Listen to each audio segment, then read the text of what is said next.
everybody, and welcome to another episode of Curse of Mother Misery, episode 100! We are playing the module Curse of Strahd, but it changed transformed, and we're playing in the system and the setting of Frostmark RPG, everything created by moi. There's a content warning for tonight of bad language, heavy topics, gothic horror, and perhaps some gore. We shall see. But with me, I have a wonderful cast of players. I got lately our half of the make is played by Julie. Hello, welcome. We have a theme of murdering parents, and I don't know if I should be concerned. Mom, Dad, you love me, right? Marty, I changed the warlock play by Cookie. Hello, welcome. Hello. Hello. We're gonna kill my mother. How fun. Mother Misery. Next of the started to be played by bad microphone grease Adrian. Hello. Wait, hold on, I'm getting a little bit of deja vu. And normally would have Master Arias, our dwarven wizard played by Bowie, but he sadly has chosen to leave us. But stay in the loop because there might be a secret, a new player joining soon. Ooh. But with that, what happened last time, gang? You guys do it. I don't have a good enough microphone to do it this time. I think you're gonna have to take care of this But one. Julie has to Listen, sort through I've it. been awake from 2 Julie, a.m. I okay. don't do shit right now. Okay, then I'll take it. I'll just have to, Oh, I can do it. My dumbass forgot to unmute myself and instead unmuted the stream. Oh. Okay. I was just mindful of your voice. You said that your throat was sore. Yeah. Yeah, I did just drink some tea. I think that should be fine. Oh, okay. All right, Then off take to it you away. And I think it is my turn. Misty visitors. Should I just read it out? As you like. Yeah, Yeah, as you like. Bexxy does all the work. Yeah. Feel free to embellish if necessary. My To writing Mardia's has gotten bewilderment. really much better. Like, wow. Mother claims she's proud of how much she has grown. Bequeath her the title Moonweaver and declares her a proper witch now. She was worried that Hamardia would never get there as she thought her so weak and submissive, but she was proven wrong. When Hamardia asks what that means for her, Morgantha explains that she has the right to join or form a coven, and she might be able to negotiate a bit of land in Barovia to call hers. Being a changeling doesn't matter either, as there have been plenty of them in witch history, but Morgantha cautions Hamardia to thin out the hack, but too much or else it disappear completely. Apparently this happened to Morgantha with her mother too, insinuating she went through the same process as Hamardia. Hamardia rejects the name and reaffirms that she was given one by her chosen family already and that she is coming to give Morgantha the most gentle of deaths possible. Doubt. In turn, Morgantha tries to persuade Hamardia that she should be thankful for what she endured with her hand, as it was made out of love to strengthen her into a powerful witch. Morgantha stated her mother as well came to accept it. That's just like a cycle of abuse. Like, again, Hamardia rejects it. She has made too many enemies. Morgantha launches into negotiations in response, offering to step aside between the party and Strahd, as well as teach Hamardia about her hag heritage. Again, Hamardia rejects it, not wanting any part of it. The conversation takes a turn at this point, as Morgantha reveals all her threats. She has Yeska's hair, Milivoy's body, and Kelvin's soul. She also has a secret. Rin discovered the Black Eye, the Keepers of the Feather, the Mardikovs, survival through the forest folk's attack to the vineyard. Rin wanted her forest folk to deliver the news to Strahd so they could become a favorite people of Strahd, just like the Vistani. But when Team Trauma crashed the party, Rin told Morgantha about it, so Morgantha holds it over Hamardia's head. Again, Hamardia rejects it, but also says she will discuss it with her friends. As a final warning, Morgantha sends her memories of her past abuse and complicit moments, as well as visions of Strahd killing every Martikov in a horrendous manner. Nyx continues his stream with Bella, who grows frustrated that Nyx doesn't react as she wants him to. Next, Calvin visits him and asks him to let go of his revenge against the witches. They've promised to let his soul go if he does, and Calvin also wishes for Nyx to give up his anger and celebrate his memory with happiness instead. Nyx concedes that things haven't been peachy since Calvin's death. That's an understatement. But ultimately... That's the understatement of the century. But ultimately he refuses to let go of his fury, declaring how he will viciously kill them all. At that point, Bella grows angry and ends the charade with Calvin. They throw some insults at each other, and then Bella unleashes her mental torture on him. Ireas shakes Hamartia out of her stupor at the point of watch change, worried why she's not immediately waking up. In return, Hamartia shouts for Illyria and Nyx to do the same. When she notices that Nyx isn't responding immediately, she jumps on him and slaps him awake. Nyx awakens with a scream and claws at his own stomach as he feels a fire growing within. Hamartia tries to explain what just happened, but Nyx unleashes some of the pain and anger on her. Illyria tries her best to console him, and he breaks down in tears instead. After everybody has calmed down, Hamartia explains that her family can do this to anyone at any time, and it's very scary, but it's not real. Next, the Haglet! It's not Like my Piglet? words! It's Cookie's words! shares what happened with Morgantha, but Hamartia believes that she has taken all of the contingencies because she's afraid of what Team Trauma can do. So Hamartia calls for some caution and a good plan, since this seems to be a hornet's nest.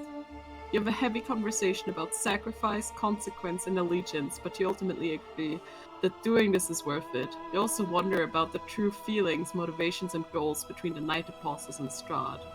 Illyria sends a message to Esmeralda to warn the Mardikovs. You decide to not sleep. You consult the map and question Hamartia about what she knows about her childhood home, and she promises to write you a comprehensive document. As you step out of Bear's Hollow to resume traveling, Nyx gets a mysterious nosebleed. Soon thereafter, Uwu Miss Daddy's attack. Not again, not my words! You vanquish the threat and turn towards the Svalk wood road that would deliver you to Squall Manor. Yay! Thank you. Also, Haglet, the best word of the century. Just to add on to that, I know it's it's an unnecessary detail, but Nyx would mention that, you know, when he asked Hamartia about what she knows about this area, with the expectation of taking us as close as possible, but with still enough distance to be able to prepare and have a rest to freshen up before going into the fray. That's it. Okay. That's definitely doable. I will mention when it's a good time.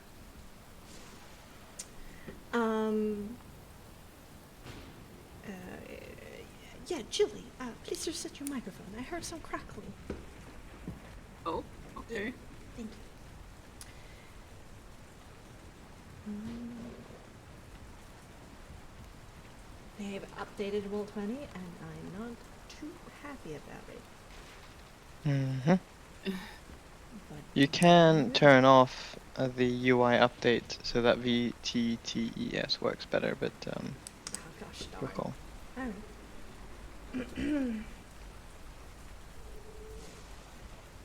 Oh no, they just changed folders and stuff like that. It's done. And I didn't have a choice, it just happened. Okay.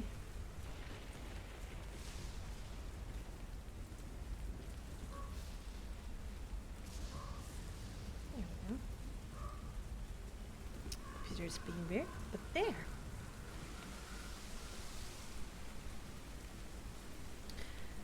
There has been many a time you have felt miserable in the clutches of the Valley of Barovia. It happened when you discovered you were imprisoned here during a firelit talk with Irina and Ismark. Nyx had to exit the house to empty his bowels. There has also been plenty of heartbreak, of losing loved ones. Irina, Madame Eva, Kelvin, and Richten for Esmeralda. You have, or a certain someone has acted on a razor's edge to keep a certain vampire lord interested, but not too interested. Then there was the silent prison during the night of rebellion. We had Saul's torture, meeting a less than perfect father in the abbey amongst his twisted creations. We visited a labyrinth of anguish, and we have also crawled down a spiraling claustrophobic tunnel to a deep earthen room. This occasion, first flying in this weather, then walking in it, then seeking a rest in a bear's hollow without a source of heat, and then ultimately denied sleep, then come morning, fight, and then walk again. However mundane it may be, it is certainly up there on the list of misery in these cursed lands. Fighting through the rain, the wind, the mists, over stone, root, and bush, you return to the Swallish Woods path, muddy and wet. As you begin your solemn march eastwards towards Amartya's childhood home, is there anything you wish to discuss? And I want everybody in Team Trauma to make me a vitality saving throw as well. Oh man. Doing it dirty early. Give me a moment. I What have the not fuck are opened games? this. I have Give not me. opened this sheet in so long. Yeah, I feel you. It's a vitality saving throw for vitality stuff. Indeed.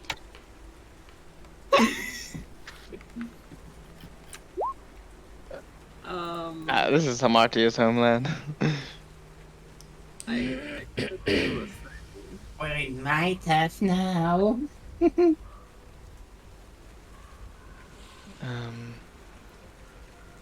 Yeah, Nick's as we're walking down. Well, I'm just gonna roll for areas as well, but I will tell you that both Nyx and Illyria, you suffer a level of exhaustion. You're wet, you're tired, you're Does it cold. do the same thing in Frostmark at first level? Yes, it does. Disadvantage Okay. on ability checks.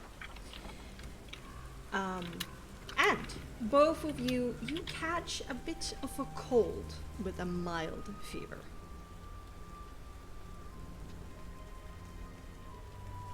Amardia That feels seems to oddly be fitting. made of some hardier stock.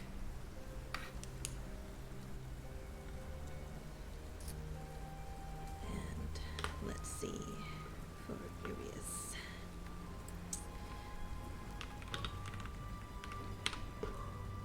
Oh, Urias is fine as well. His dwarven blood has carried him through worse. All right. Okay. As the rain continues to beat. Is it rain or is it fog? It's both at the same time, and it shouldn't be Okay. possible, but it is. All right. Nix will pull his coat around him, even though it's made for the snow, I guess, because the lining that they had added. It's a case point here. Like they have somewhat cold weather attire on. Nevertheless, he pulls it closer as he trudges down the road, and he will sidle up at some point, stepping closer to Illyria to walk alongside. Hey, Hey, I don't know what your opinion is of me after last night. I didn't know exactly what I was doing. I was a little bit out of my mind, and that dream seemed to last an eternity.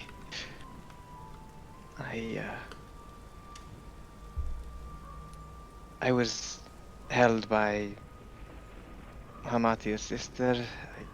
I'm not quite sure of her name, but she did some pretty awful things that seemed to last for a long time, and I'm feeling a little different. how so? But I no matter what, you know that doesn't change my opinion of you, right? Well, I hope not. I hope that's not the case for sure. It's more about, well, I felt this way before. I felt this before I did what I did with Hamatia's little bug. When I lost Kelvin, I felt this burning inside me. And I feel it now. Because in that dream, she wouldn't let me go. She would repeat such traumatic visions. And I would feel the pain and the anger and the burning inside, and it's back now.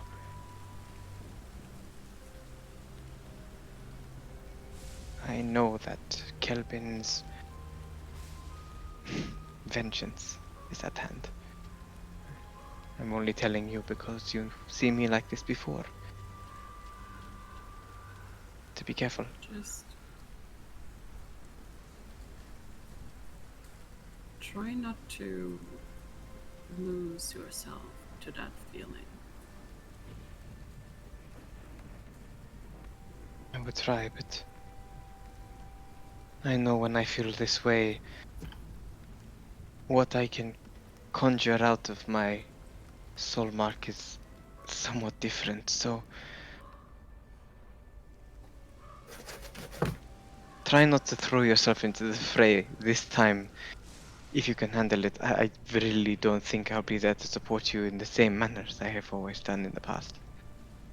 I can try, but it's it's what I do. Of course, and you do a great job at it. I'm just saying I may not be there to, bring you back. I'll be careful. I promise. But you'll be too. Yes. Not exactly sure what this means, but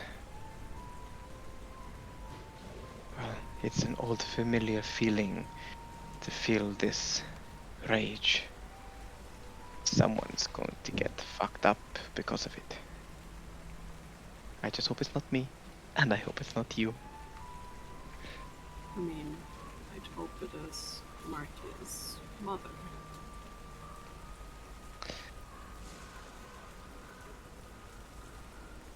Keep safe, and if something happens beyond what I can control, I'll be sure to try and do my best to, shout out, hey, kinda getting fucked up here myself. Look, I believe in you, alright?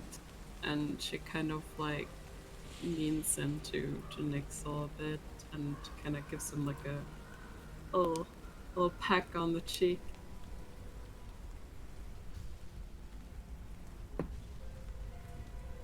Nyx doesn't really acknowledge it. He kind of just nods and, feels very pensive, like it's almost like it happened, but he wasn't really there. He just continues Yeah. walking.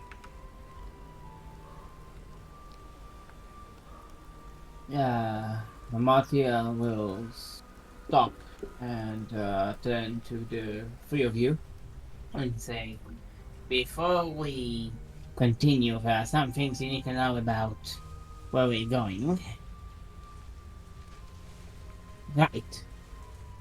So, we are about to enter the lair of a hag. And that means we will be faced with many dangers, as you might imagine to yourselves. Thing is, I know half of them, and not as much as I should, because I was, well, a guest of honor, you can say. Or perhaps a resident.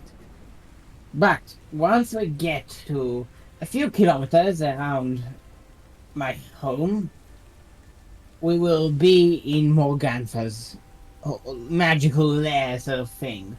And it's her domain. It's almost like she controls everything. Almost in the same way that perhaps Strahd controls the mist. She controls the areas around Swan Manor. What does that mean, you ask, probably? Well, first things first, she can control the weather entirely in a few kilometers around the house. And she also controls the terrain, the foliage, biomes. She can perhaps make it a thicket or clear the way in a sort of way. And also, she may be able to just lock and unlock doors in Swan Manor at will. And she can control pretty much every hazard around. She can activate traps. She can activate I don't know what, but we will be entirely seen by her, we will be watched by her, and we will be sensed by her. So, going around, we will have to be clever, we'll have to be tricky and resourceful. She will employ violence, she will employ physical violence, but I'm afraid a hag's greatest weapon, as you've probably realized by now, is the attack on one's mind. They will try to goad us, they will try to taunt us, they will try to make us foolish decisions. We shall not let them do this. Because if we do, we will die, and that's bad. Am I clear on that part? Or all of these parts, I assume? To a certain degree, but it's not like you're going in blind, right? You've seen this place before. You grew up here? Or is it changed? Well, what I've seen is very familiar by now, but if I was a hag being under attack by my own daughter, well, let's say that if you have someone who was wanted in the house and he's not in the house, you'll probably change the locks. If you get my meaning. Right. Right. Well, I suppose it's for the best that Deliria has that ring from Asfada. Out of everyone, I fear her the most. Right, so the thing is, we might want to, I think, the correct strategy, if possible, would be to catch each of my family members alone. So that way, we can gang up on them and kill them quickly.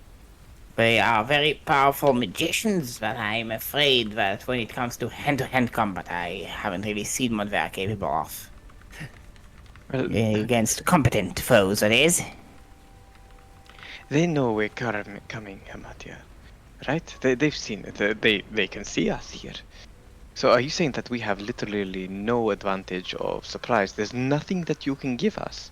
No route in? No, I don't know, weakness that we can exploit that you know of? This is just us going into their lair and trying our best.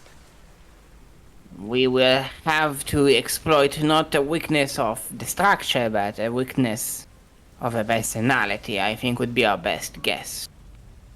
If we will be able to goad one of them into being separated from the flock, we would have a better chance of taking them down. I think going in blind to Squamana would be a foolish endeavor.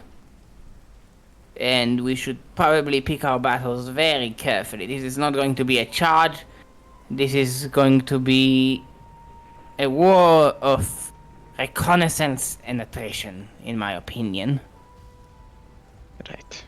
Does that mean that whilst we're in this layer, invisibility doesn't make any difference? Would I know if invisibility makes any difference?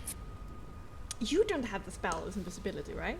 I do have the spell of invisibility. Did you gain that during level ups, or did you have that originally? No, I had it originally as part of my pact training. Oh. Oh, a part of the pact with her, right? Or with Hagdom in general. Yep. You did enjoy some further privacy when you went invisible, but that didn't. You didn't feel confident that you could run away by just being invisible. But you did feel that they gathered less details about what you're doing, so they couldn't punish you as severely. Well, invisibility and camouflage us, but they will still be aware, at least in some form, of our presence. So that might be a good thing.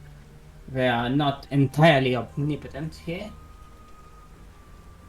We can still perhaps trick them with wits and minds. But again, we will have to scout ahead before we're able to do anything, in my opinion. Naturally, I was just wondering whether or not invisibility would be seen, No, despite... they cannot see invisibility as far as I can recall, and if they could see, well, they've done a really good job as hiding it, because I've done some pretty rebellious shit while I was invisible, and they didn't even punish me for it. Right. Well, we know that you and I can go invisible. Irius, I can't wager in here. Yeah, sadly not. I mean, I can unlock those magical doors, probably, I think. Put my own locks on the doors if we need a moment of respite. If we find any peculiar items, I could identify them. If Right. I knew of an object they carried, I could track that. I've had this discussion before, Irius. You can use the actual spell names too. This is new to me. The people I traveled with. Yes, well, knock, arcane lock, identify, of course, detect magic, and locate object. That is within my repertoire, so to say. Besides all of the thunder and the lightning. So I guess if it comes to scouting ahead, it's on us, Amatir. Well, if you can locate objects, then I could probably give you queries, things that both Valia and Bella wear that are unique to them, and perhaps then we can locate them and understand where they are, so we don't go completely blind. That might actually be very useful. Yes. We need to get a little bit closer, though, I think. think it doesn't have an unlimited radius or no time. Indeed. Hopefully they are vain enough to try and catch us by surprise, or perhaps, I don't know. Seems like Bella is interested in you, Nix. If we can bait her, that would be for the best. Well, I don't know. I kind of spurned her, and then she burned me. So we will see. See.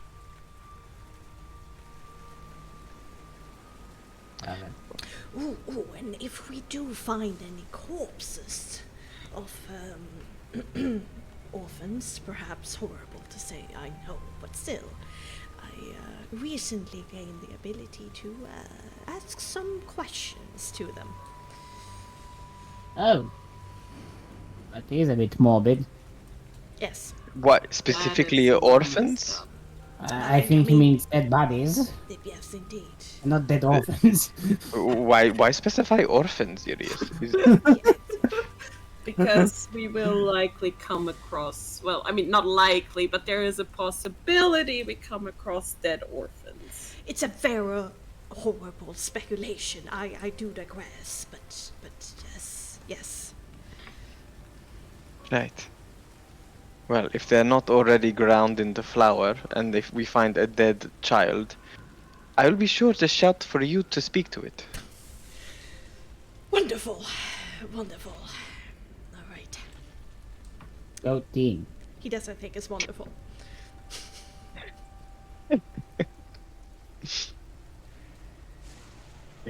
You said that they can control the weather, so clearly this fucked up weather with the fog and rain and chill, it's their doing. Is there anything we can do against it?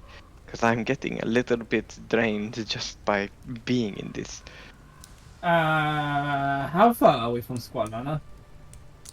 Well, from your position to where Squall Manor is basically you've arrived around lunchtime to it, and you recently set off, so you've been traveling like half an hour in the morning, so... So it's not like in the Morgantha real range yet. No. No, that's just regular shitty Barovian burger. When we will get to the lay, you will see, it will become way worse. Oh, well, totally looking forward to that then. Hey, we're the ones who sought out to kill Hag in our own fucking lair, you know. It's not easy task, but we have dealt with force, I believe. Hopefully. Okay, well, I mean, this is your area, Hamatia. The wind If picks you- up, it howls around you. You have to stop and shield your eyes from the sudden onslaught. Your clothing is just ripped around your body. Make me a perception composure. Perception, composure. Everyone. Considering how it's looking right now, everybody does it with disadvantage, exhaustion or not. Well,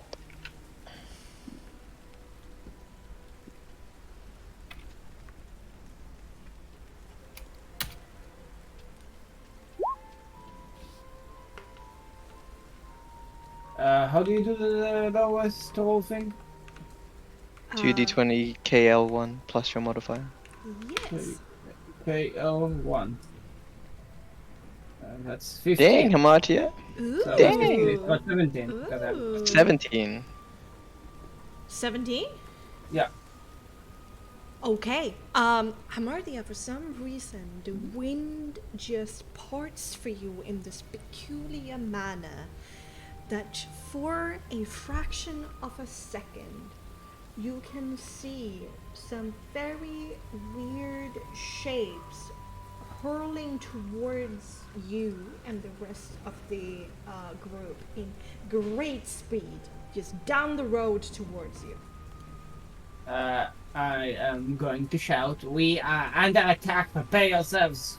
And I'm going to point to the figures. Okay, then let's roll some initiative. Let's go! Does the Hamatia's shouts afford us a moment to do anything? Not so, but you're not surprised, which is very good. Okay. Where's the battleground?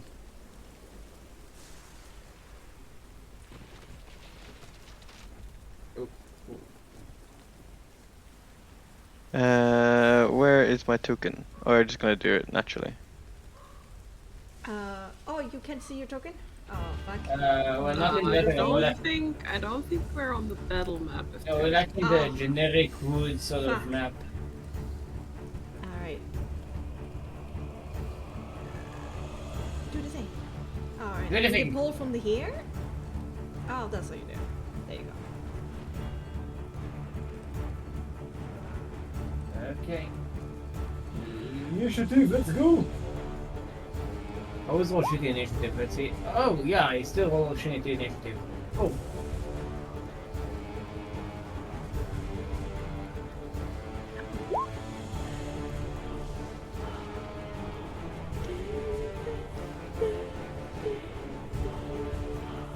Oh, did you remove my initiative?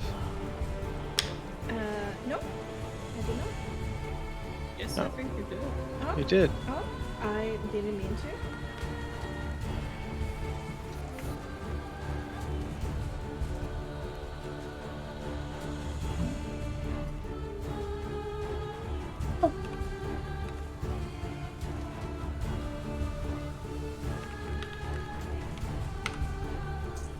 Damn, okay. Oh. Well, Illyria is gonna Illyria, I guess. So these are like just like spooky puffs of smokes. Large puffs for sure, and not of smoke, of wind. Are they like They're like small tornadoes in place where there's just you can just hint this formation of arms and eyes. I see. Very elementary. My Oh dear my Watson!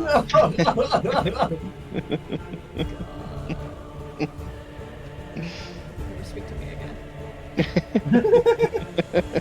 But you're our DM. I'm actually just on GM, which is totally different. Yeah. Also had this one. Alrighto. Then, top of the round, Illyria. Vision is horrible. Needless to say, ranged weapon attacks have a disadvantage right now. Your sight is definitely limited here, but with Amardia's call out for their precision and where to look, and considering how close they have gotten in a very short amount of time, you do see them clearly. Illyria is going to do the following. Mm-hmm.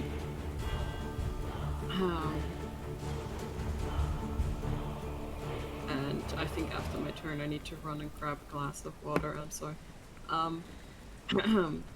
Tyranny is never an acceptable necessity in a cruel world. I vow to enforce this will with this sword in hand, even if my flesh may rend and my skin burn in its light. Heck yeah! Let's see.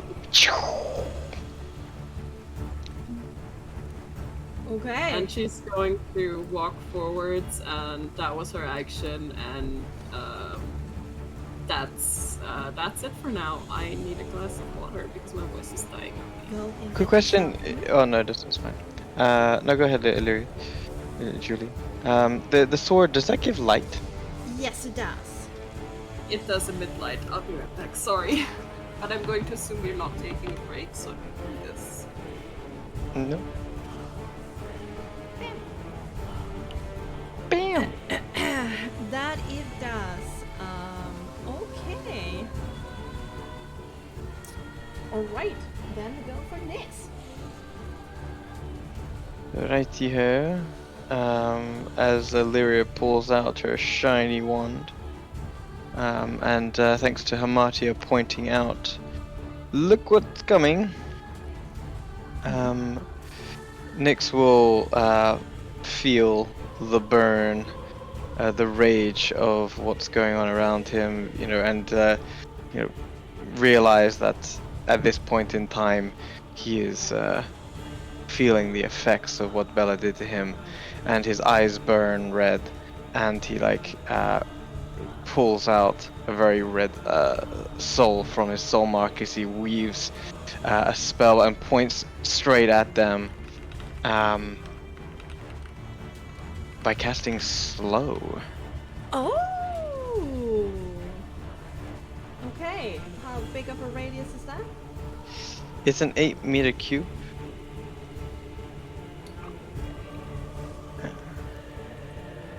And as he does it, he's using a lot of gestures that seem like he's crushing them, to condense them down. A lot of aggressive movements as he's casting this spell. Yeah?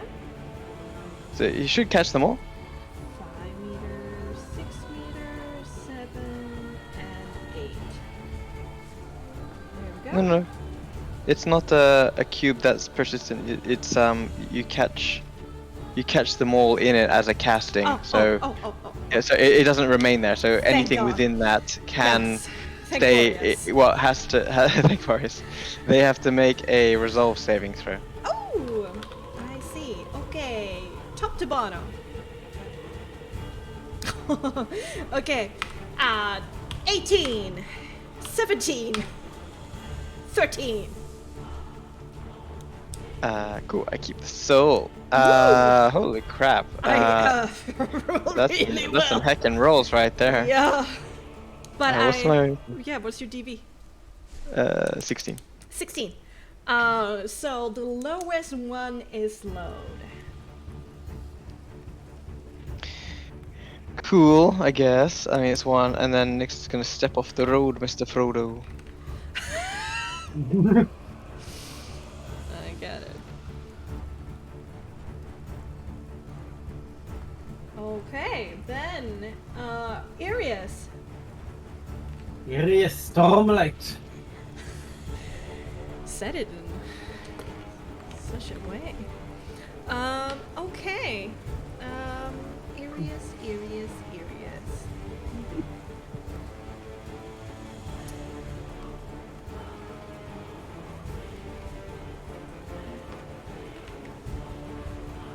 Do we want to be using some? I mean, they said we were going to take a break, so let's actually fire something off here. Let's do a storm sphere. Ooh. Let's do it. Get it, got it, good. Yeah. So that is actually a 4-meter square that I need to put down on the map. 1, 2, 3, and 4.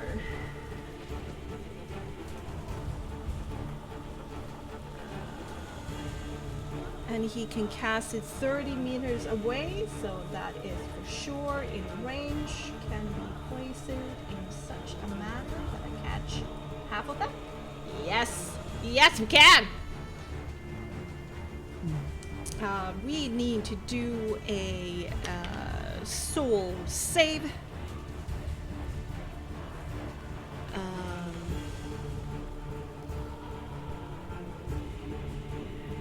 Yes. 7. And it. Against DV 16. Oof! He rolled a 14. Oof. So he needs to use a potency 2 soul here because this is a level 4 spell. So let's roll a 1d2. 2 is a potency 2. Ha! Okay. Alright, each creature, when it appears, must succeed on a bronze saving throw or take some force damage. For sure. Alright, top to bottom. Critical 1, critical No. 20, and a 5. Wow. What the fuck? What am I The rolling? hell are you rolling? I don't know. Alright, I gotta take some damage. The sphere space is difficult terrain. So 11 damage to the one in the top and the one in the bottom.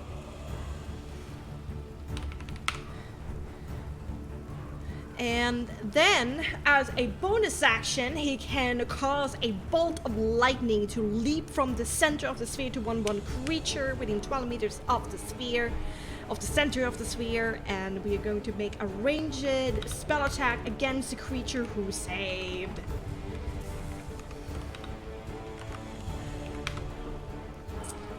That's a 10. That's a 10.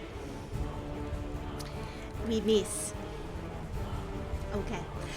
There is also, on top of the rain, the howling wind, there is also crackling lightning that sometimes like snaps and crackles. You're pretty much deafened right now, just so you guys know. Okay. We Cool. now go for the air elemental's turn. We have two that are not caught in the slow. There's still difficult terrain to move out. Four.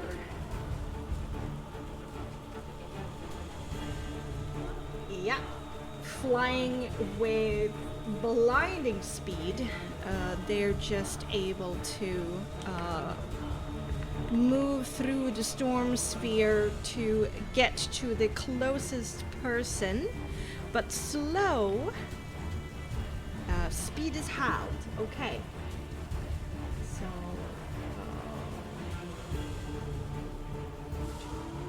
3,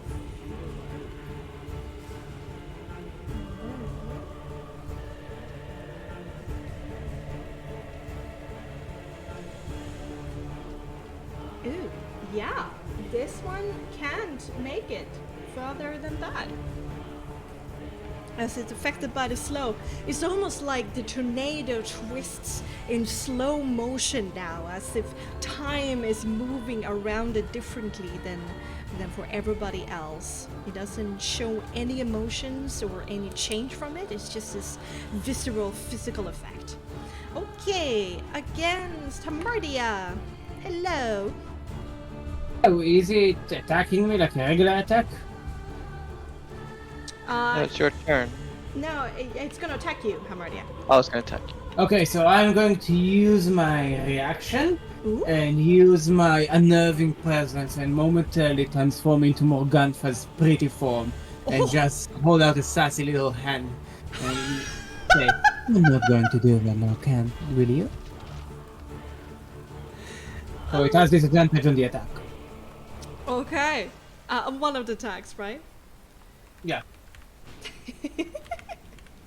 That's funny. That's still a 21. Well, that hits.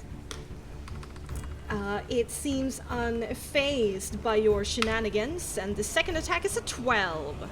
Yeah, 12 misses. Righto.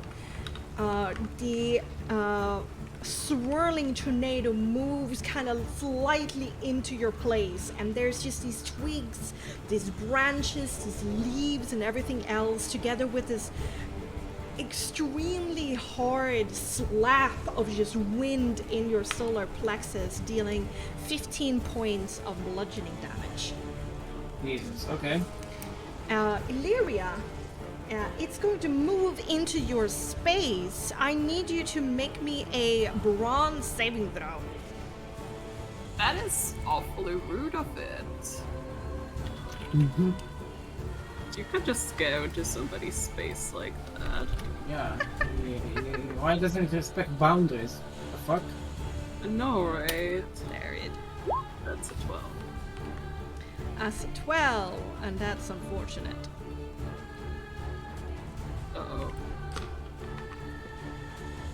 Uh-oh. Okay. On a failure, you're going to take some bludgeoning damage. You take 21 points of bludgeoning damage, and you're flung away 4 meters. I'm sorry, what? In a random direction. We're gonna roll me a 1d12. Okay, but I'm sorry, what? Yep. 7. 7. All right. 7 o'clock. Right. So basically, there. You land. The next place, isn't it? Basically, yeah. There.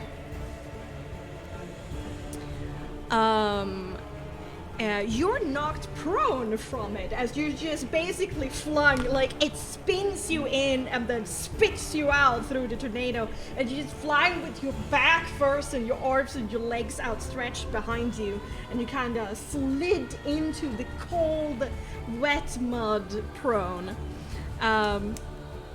Thankfully though, you don't hit anything on your way. So that's going to be it. Alright, that's their turn. Amardia. The shenanigans the party has been for. I think Amardia knows where, like, the source of how she is able to dominate these elementals, right? I don't know. It's a bit like esoteric, but can Amartia try to channel her own sort of like wind within her in order to dominate the elemental? Ooh, interesting. This is going to be a hard roll, and it will affect one of the elementals, but I'm game. Alright, so Amartia will take a deep breath and try and focus on the feeling of the wind sweeping her hair and coldening her skin and her clothes, and she will look at it and she will try to project the element of wind into it, so that she may it may recognize her as sort of a superior or an entity. Ooh. Make me a presence leadership. Oh shit, I'm not bad at that. Okay, it's a tie. We believe in you. I believe in Come you. on. Yeah, let me check my character shit. Your character shit. My character shit. We said presence leadership. Okay, presence plus 4, leadership is nothing. So, okay. Let's go. I'm going to use my inspiration. Ooh, okay. No! Damn it! No. Fuck. Okay. Unfortunate. Okay, that's So- your action. You still have a That'll bonus be my action. action. For my bonus action, I shall summon my golden butterfly spirit in its healing form Okay. over yonder. And then, yeah, that's my turn. And what is the radius? 6 meters. Yes. I tried!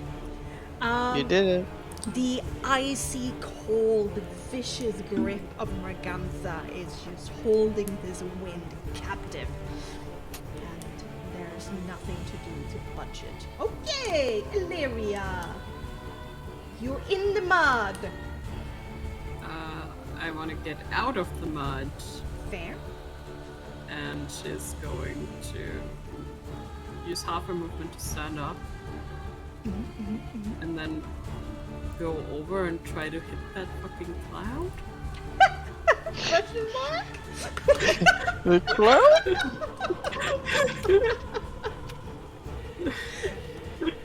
I mean, look,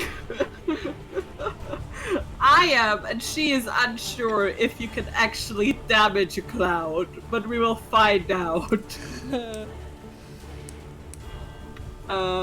Just 2 regular hits. Okay. That's an 18 and a 15. The first one slashes right through it. The radiant energy burns within and kind of like slows and destroys some of its momentum in some way. I'm not entirely sure, but it does. The second attack, it's just a hair thin, like a centimeter away to dodge, but you get it in the last second. You get 2 roll damage for both. Nice. Nice. Doesn't slow also reduce the AV of the target? Yes, But but she's it's not attacking that one. Yeah. The one that is slow is this one here. They have The icon. the icon on it. The arrows in the back to slow it down. Cool. Is there no egg timer one? I used it for concentration. No, that's the clock one. 26 radiant Oh. damage. There's an egg timer. 26 points of radiant damage? Damn, girl. Yeah, it loses some cohesion, slows down a little bit, loses some mass, but it's still as vicious as ever. Okay, anything else? No, I think that's my turn. Okay, back to you, Nix. Hey, as he's sitting in the back there, he sees Illyria attacking, and the slowed one. He looks at Hamartia, and well, I think Hamartia's got that one at least. And he will pull out a soul from his soul mark, and he will twin it for a twinned guiding bolt. But in this one, instead of it being golden lance, it's kind of crackling with red fiery energy. Ooh, itchy. Edgy blast. So first one will be towards to Illyria's one, and then the other one is going to the slowed one. Okay. So first one, boop. Soul check is good. 19 to hit. Yes, that is a hit. 12 Cool. radiant damage. Yeah. Yes, Wow. bitch. Yeah. It queen. flows right through the creature, and again, that burning radiant energy seems to slow down and remove some of the twisting tornado's mass and momentum. All right. And the other one is at 10 to hit. Even with the slow, it dodges in slow motion, but is able to move out of the way before that radiant ball would aim to hit it. And it goes flying off, careening off into the distance, and hits a tree somewhere. Poor tree. Ooh, okay, at least the one by Illyria is illuminated. Oh yeah, it's shiny, it's fabulous. It's fabulous, and I'll just take a step back here. And don't think I need to do anything more. I call out to Illyria and say, "Hit it hard next time. Hit it with all your fury," and give her inspiration. Okay. All right. On Iria's turn, as a bonus action, he's going to allow a beam to jump a bolt of lightning, and he's going to target the one that is slowed, hoping that he will hit this time. We believe in you. Question mark?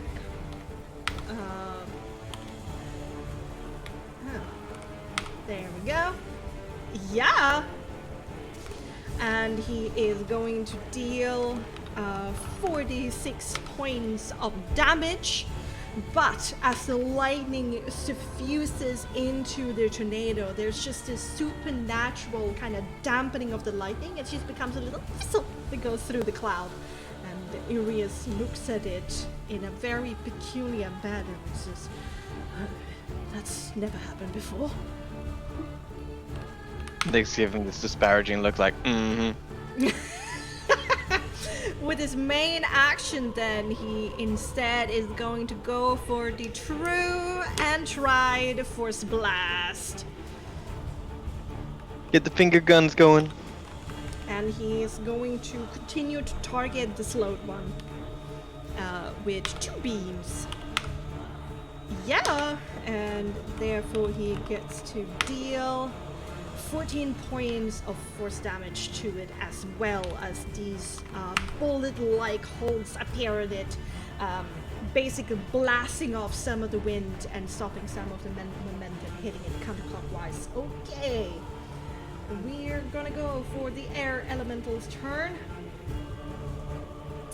Murdia, make me a bronze saving throw. Okay.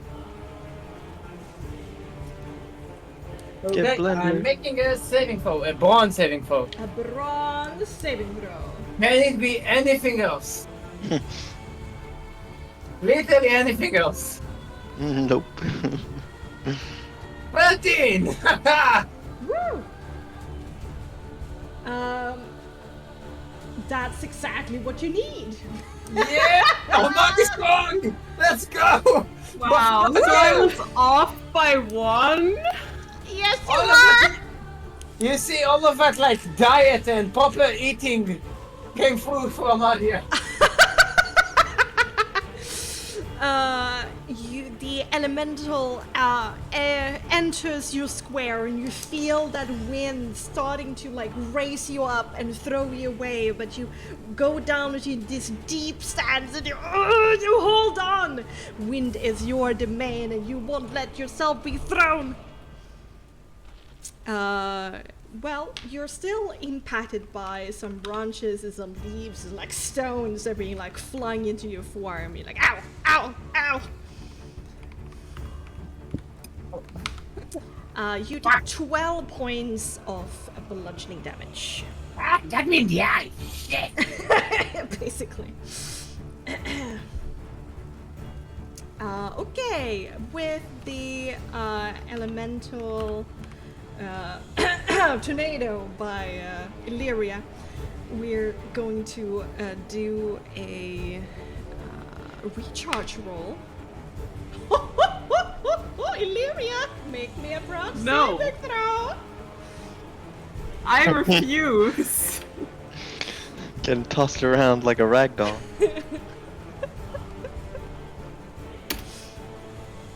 Ooh! Okay. Not again. You've seen this one, you won't be caught by it again, so you two like drop down low. One of your hands bite into the cold mud, like trying to keep yourself in place, and you get pelted by the stones and the branches as you take 8 points of bludgeoning damage. Okay, I can take that. Oh, actually 9. I'm sorry, 9. Math, Okay, math is I wrong. can still take that. Okay, good. Alright, and then we have the slowed one.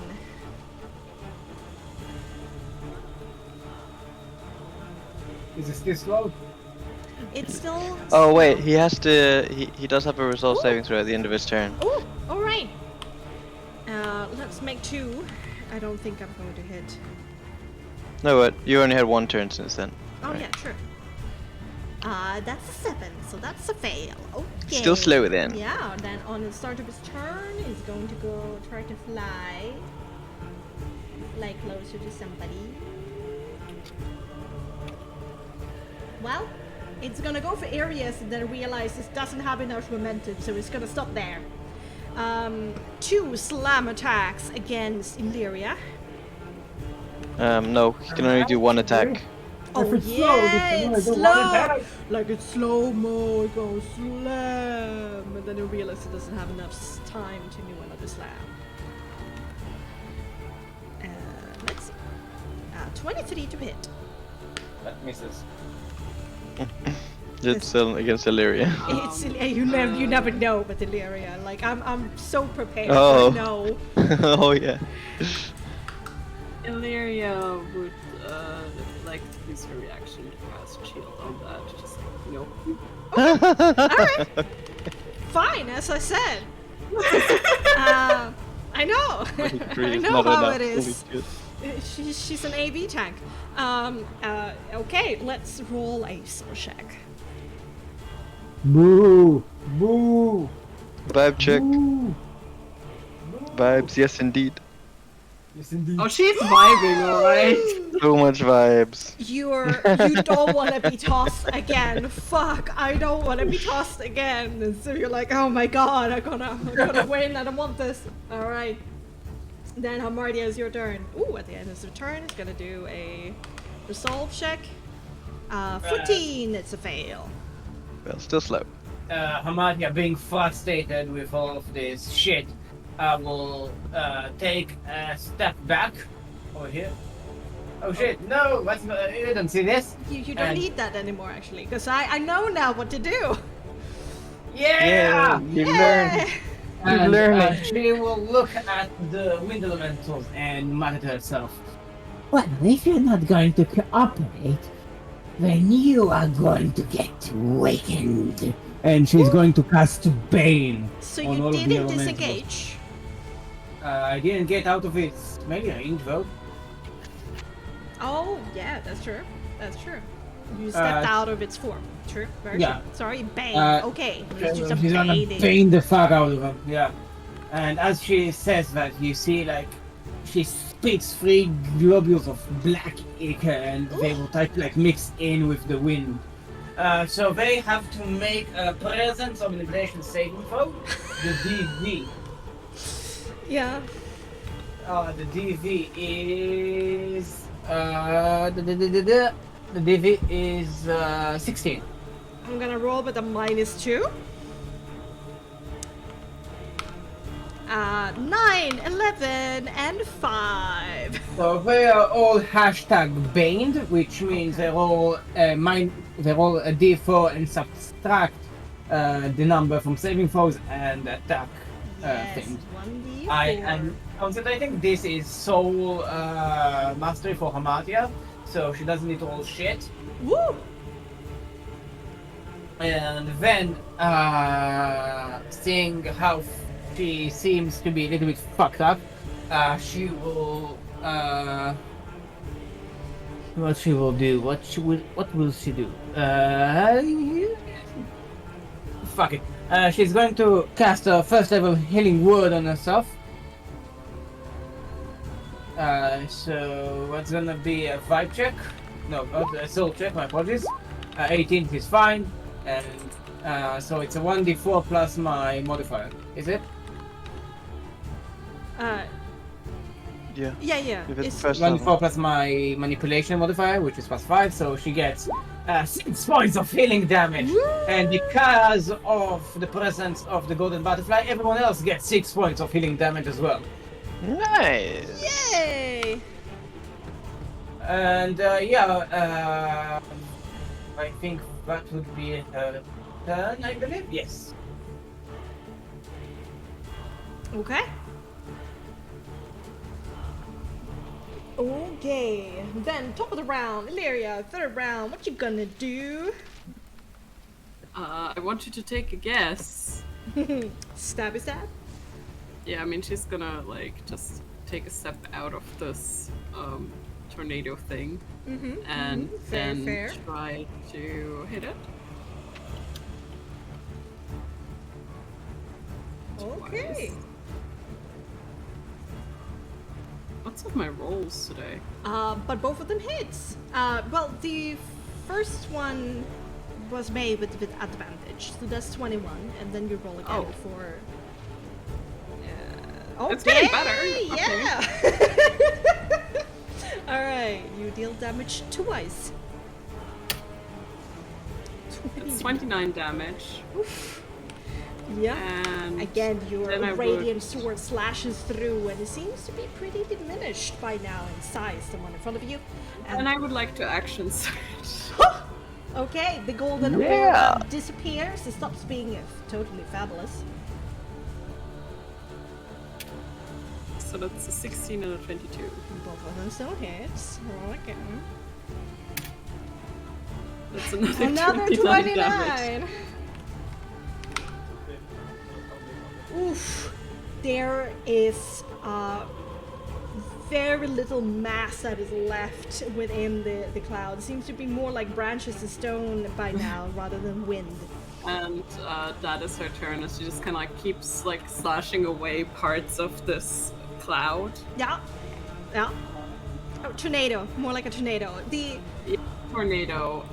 The misty tornado is things really- you fought before were like more like clouds. These are more like tornadoes. Yeah. Okay, tornado. Sorry. No, that works. I didn't mean to offend the sentient wind. How dare you assume? Nick's your turn. Yes. Dang, because I can't get there. Get there. I'll do something different instead then.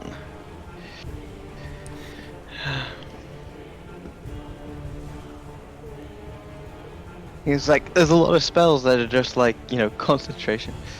And my laptop is stalling my PDF character sheet. I'm sorry to hear that. I know the pain. It's just because like I optimized the newer PDF, but I have the older one on this laptop.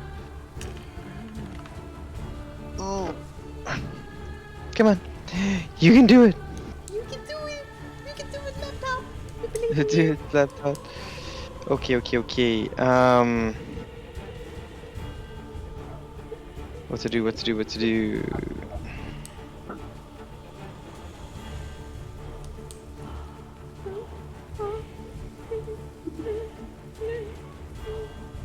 I don't have much to do here.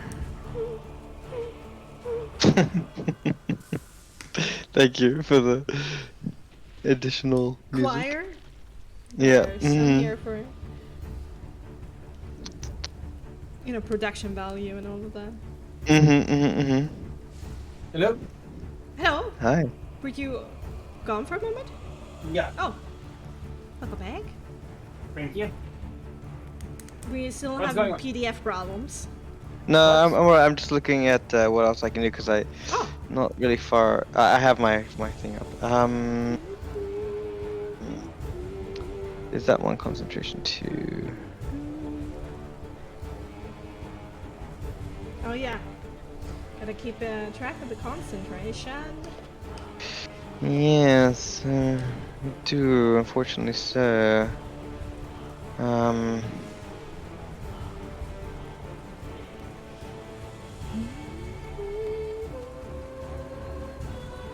Gonna have to do it, I suppose. I'm gonna have to drop the slow, as it seems like these creatures are quite chunky.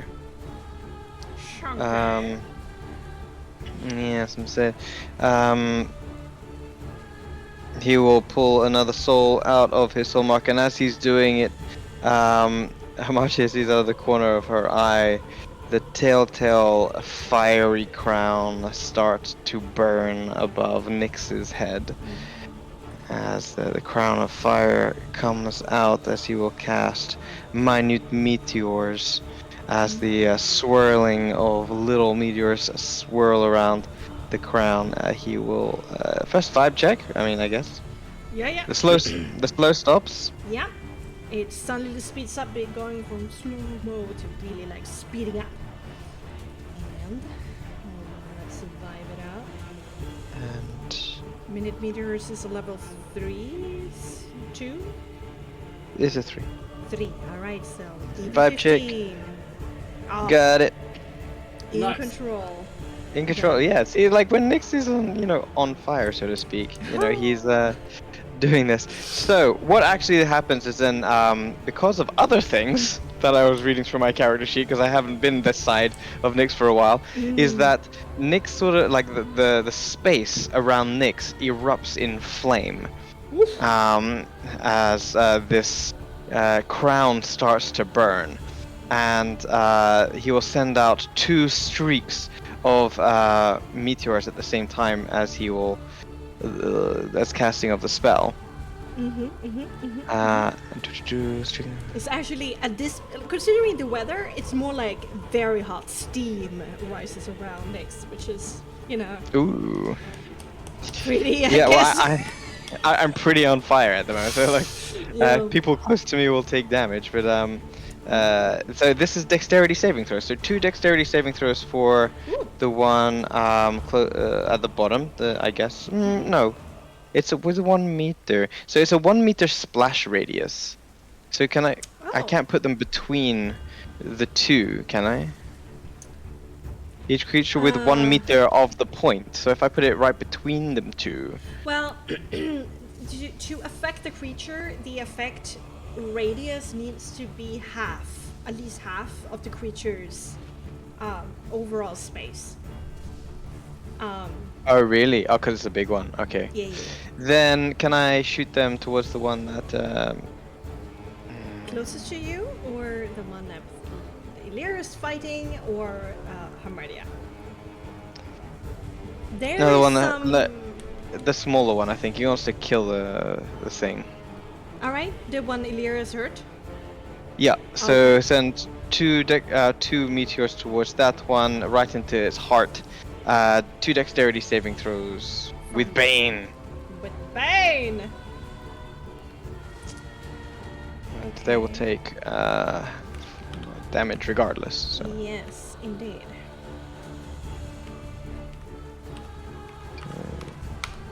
The first one is a 6,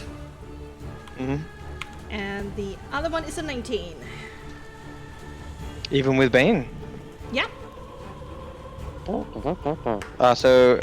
first one takes full damage, so I'll roll them individually. So this is full damage. They're pretty dexterous because they're tornadoes. Got it. So this is first one is full 7 points of fire damage, and I'll just roll it. It's half of this one.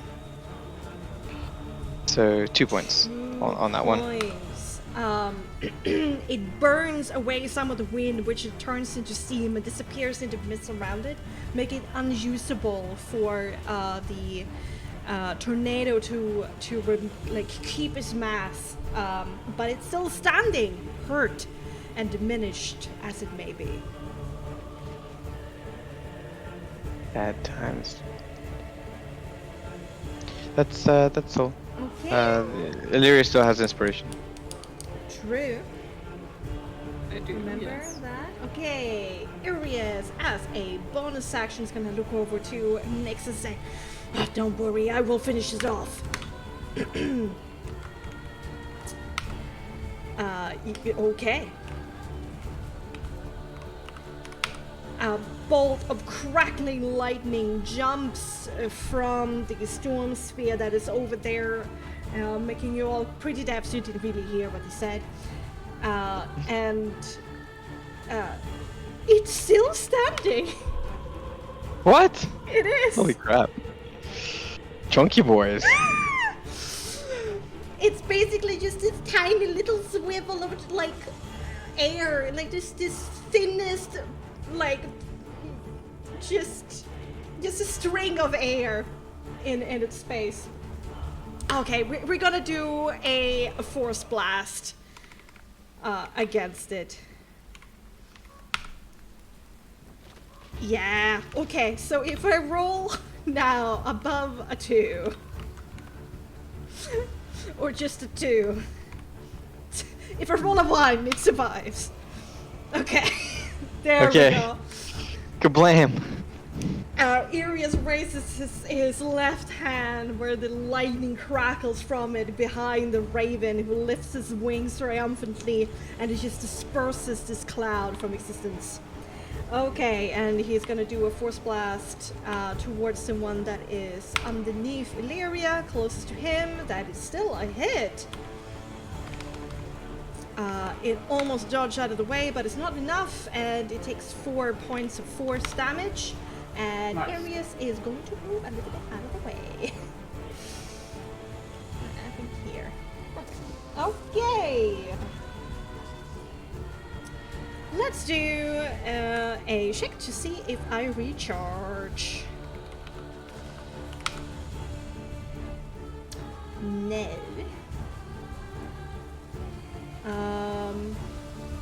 Okay, so 2 slam attacks against Amartia. Okay, minus the default. minus the 1d4 indeed. Critical 20! Dang. And a 7. That's a miss. For sure. Okay, so that's going to be... Oh my god. Okay. Yeah.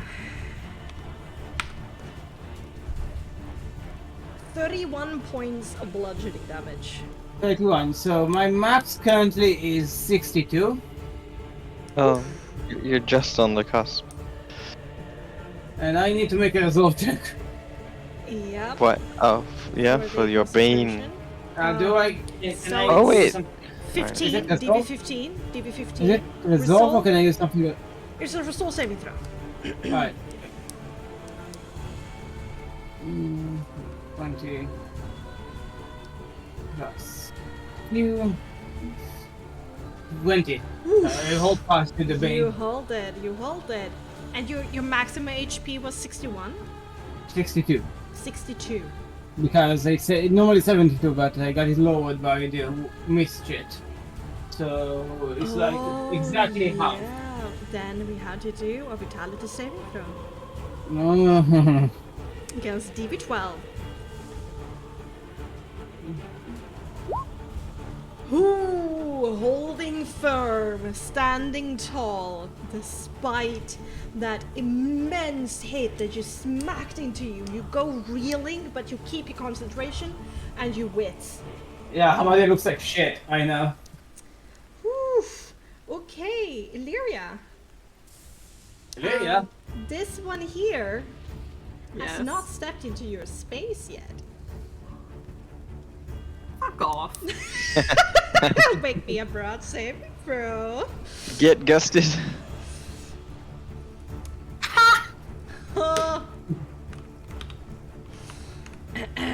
Good job. Good job. Good job.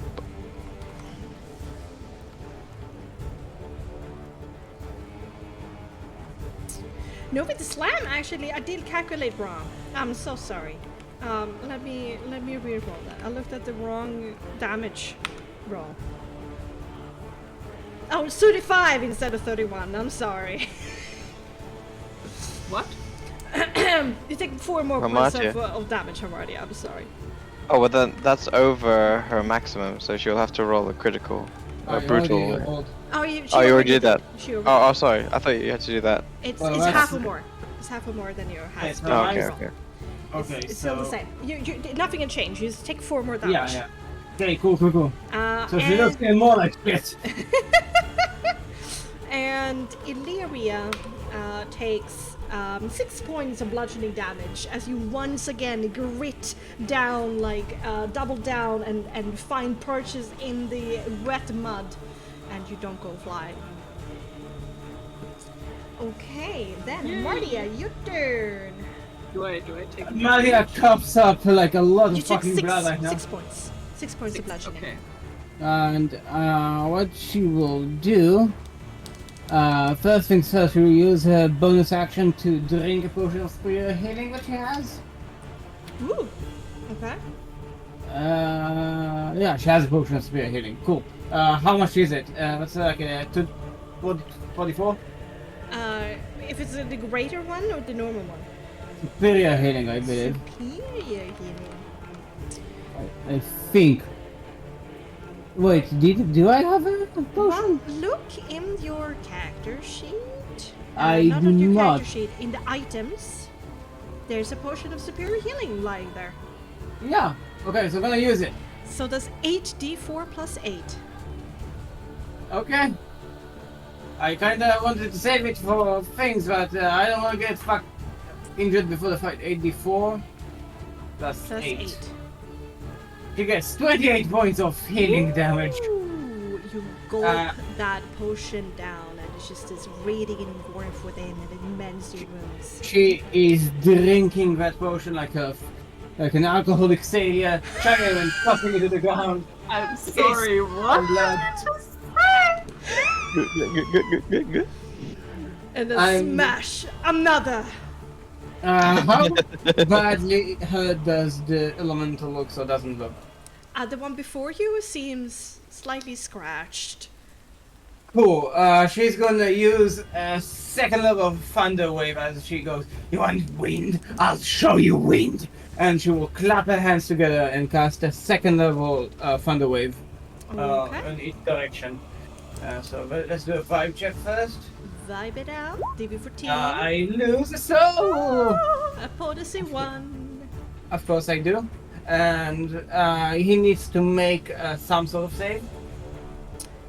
Yeah, but what What kind of sort of save? say? Some Kind sort of of save. I What? will What? get back to you in about only like a minute. Well, I can search it up then. I'm looking Vitality. for it in the. It's a vitality saving throw, as seen in the Frostmark wiki, where you can find all the spells. Oh, really? Yeah. So it's a vitality save. DV is 16, and it has a minus D4 on Yes, its saving. It does. Yes, it does. That's a 2. So it fails. So it takes 8. It takes 16 points of thunder damage. As the sound wave of just kinetic energy travels through it, the spinning tornado seems to move through it easier than you thought, and it takes 8 points of thunder damage. And it's knocked back 10 feet away from him. 2 meters. 2 meters, yeah. Wow. And then Amalia is going to look at it defiantly and say, "And now for my greatest trick." And she's going to run away.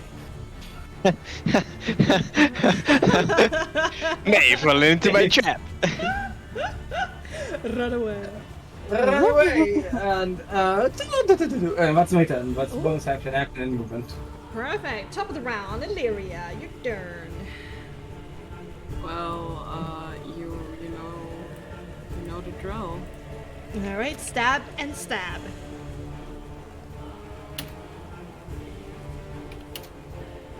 Yeah, I think that stabs. it very Just much stab him. stabs. It's very much ouch.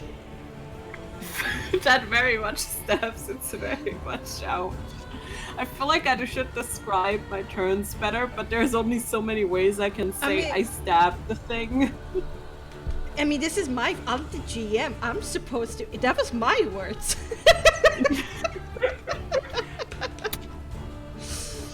That's 31 damage. You slash through it with a flick of your wrist here and a flick of your wrist there. You diminish it to a pretty much a half state of being, spinning not as quickly as it once did. All right. Alright, that's my turn. Okay. Then next. Cool. So, still got the flaming crown, and seeing that one has been diminished, he looks at the one that Illyria is attacking and is going to unleash all he can into it, and he will cast a split guiding bolt at second level onto the same one. So, guiding bolt second level coming at you. Cool, critical miss on the first one, Oof. but the vibes are still good. The vibes are so good. Then the second one is not at advantage, but the soul check is already done. A 19 to hit Yeah. for 11 damage. All right. And then as the second one flies out, 2 additional meteors come from his crown and follow after it as like a trail from following it, as using his bonus action to cast 2 more, and it's 2 dexterity saving throws against the guy. DV 16. 10 and 16. With minus D4. Mm-hmm. So if he meets it, he makes it. Yes. Okay, so the first one is without. It is the full one, so he takes 5 points of fire damage, Yes. and yes. then the other one is halved, so 4 points of fire damage. Righto. And again, steam Oh, envelops wait. you. Hmm? Hold on. I need to add another d6 on that guiding bolts because it's second level. Oh, yeah. So an additional 6. So Ooh, 6. that's the 17. Yeah, exactly. Oh, that's radiant. Okay. And it is glowing. Yeah, it is glowing. It is You glowing because were- the other ones. You got this. You were pelted by a rain droplet in your eye when the first one was fired off. And you're like, curse! Ah! And you regained your aim, and it is looking pretty hurt at this point. Well, as hurt as a swirling tornado could be, but diminished. Well, and fabulous. And Fabulous is glittering. Alright, Arius. Let's do some measuring here. Things are still. Yeah. We're going to do an attack roll against the one that is shining. And we're gonna do it with advantage.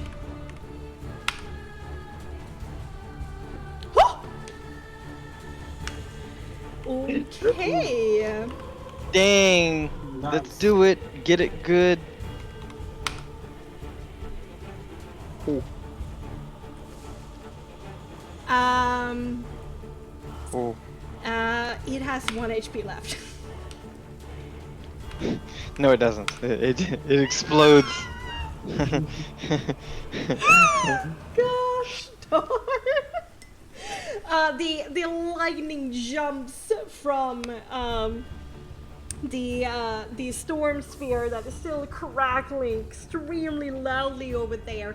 It catches into a raindrop and then like refracts and gets like double vicious and large as it just crackles through the being, and despite it not finding too much purchase, is still destructive enough that it's just down to this teeny tiny pencil little tornado.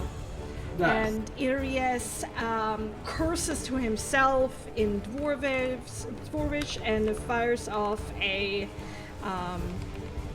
another Force Blast. Boost. Yes!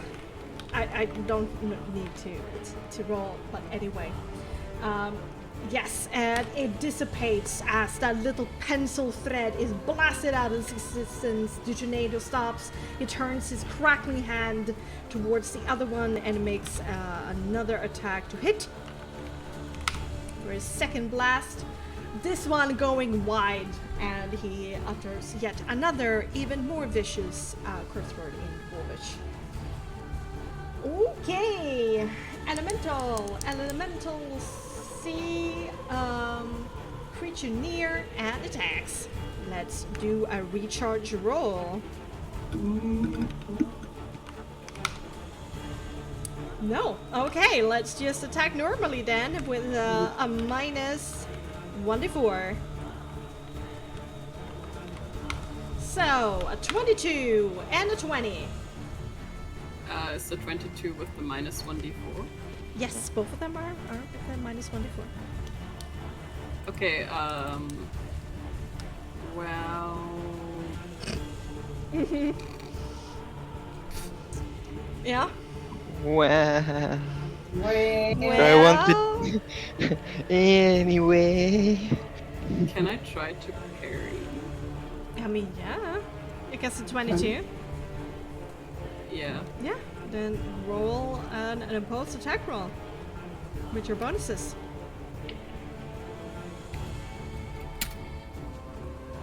Ooh. Wait, I have inspiration! Do you want to re-roll? Okay.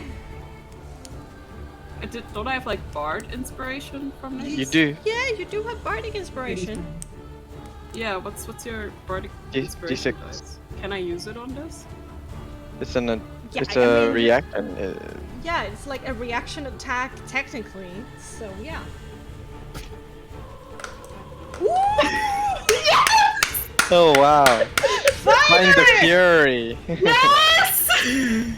Okay, but Illyria, in return, you need to describe how you parry a tornado for me. Please, Well, enlighten me. Well, how is the tornado attacking me? Well, these are slam attacks, so it's basically moving like into your space for a moment and then like pelting you with this tornado spin and like throwing like branches and leaves and stones at you as it does. So, she is going to kind of like, I guess she would kind of like parry like one of the stones and then kind of use that to turn it into like a swing to like slice off up this tornado from the inside. Sure. Roll me a counterattack. Fucking hell. Yeah. Deal some damage. I'm so sad I don't crit on a 19. I know. Should have taken level 2 of Tactics Champion. That's 11 radiant damage. Alright.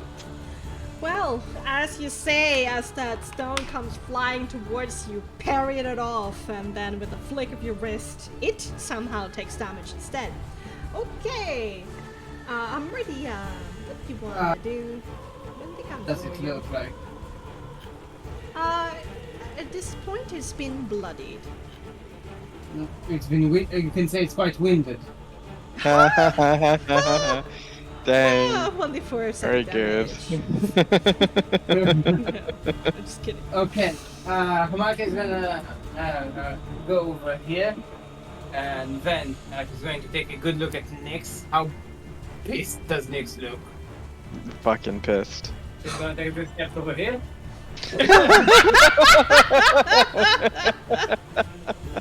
And then she's going to chuck 2 wind blasts at the wind, and she's like, well, you've had about 25 with fire. Coffee shot, and she will cast 2 wind blasts at the wind elemental. Okay. First wind blast is 15 to hit for 1 point of wind damage. That just hits, and true to the word, it just shapes up a little bit off the top for 1 damage. 90.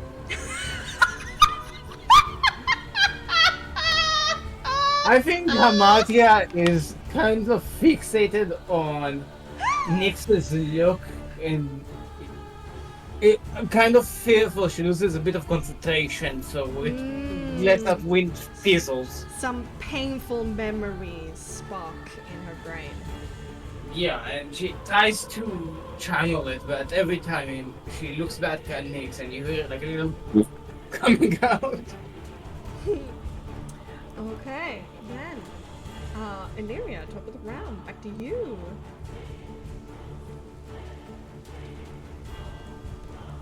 Illyria will kind of like, you know, after kind of like stepping away a little, after she did that attack, she's gonna go back in with another 2 slashes.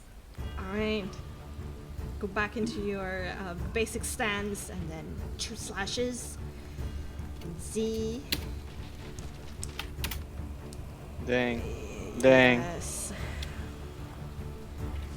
I mean, you have to roll like literally a 3 or lower to not hit. Illyria is such a combat monster. Yeah.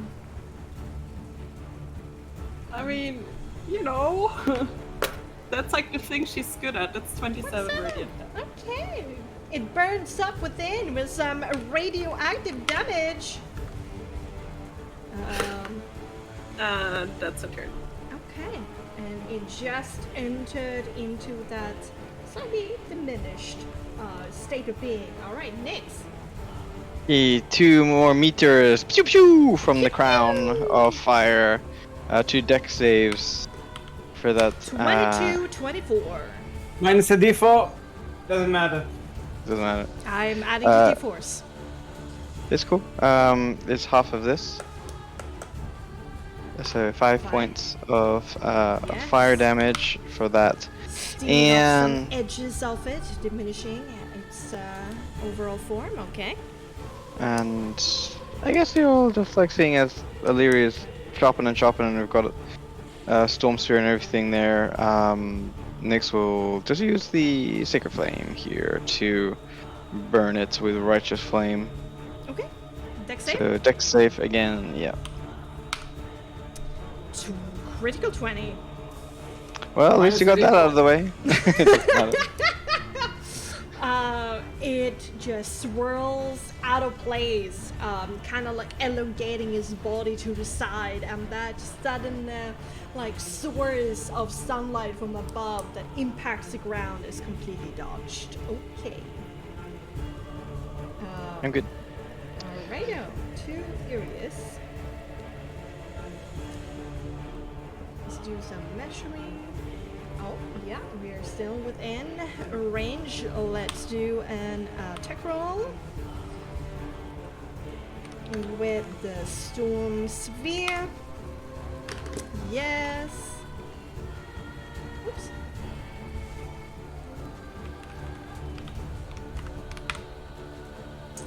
Six points of electric damage as it doesn't go through the body quite like the electricity once. Still deals some structural damage. And let's do the true and tried method. 2 force blasts. One is a miss, one is a hit. Once again, the thing dodges strangely out of the way with its quite dexterous form, but one force blast bullet goes through, catches some wind as it goes flying off, careening into the rain and the storm. Okay, air elemental. And Elemental. Lyria, let's see if we recharge. Well, would you take a look at that? Minus a D4. Make me a broad saving throw. Did you like? Ha! I would Wow. like to use Indomitable. Okay. Reroll. Yes! Not quite indomitable enough. Very much Again, dominable. you try to reach down for that saving mud that has been saving your race. You're grasping and thrusting your hand through it, but this time it betrays you as it goes flying off from your hand as the tornado takes hold of it and it smatters into your face.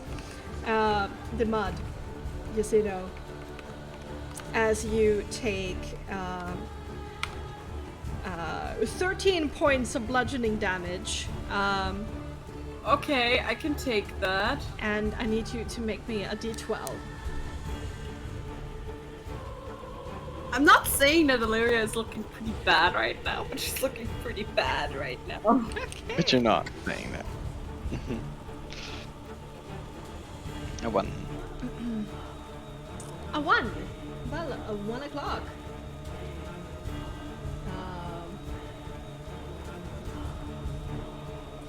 Yeah, you land over here. And you're prone in the mud and in the brambles this time. But you do not impact anything particularly hard, so you don't take any extra damage. Okay. Amadia. Yes. And Hamadia is running out of ideas. And what she will do, she'll prepare her voice and then shout. You are the least gentle wind I have ever seen. Go and blow off in someone else's face. And she'll cast Vicious Mockery on the wind. Can she hear? Can the wind hear you though? Because Bexxy did say we're like kind of deafened. Yes. Yeah, but it's wind. No, I'm just like trying to be thematic as well.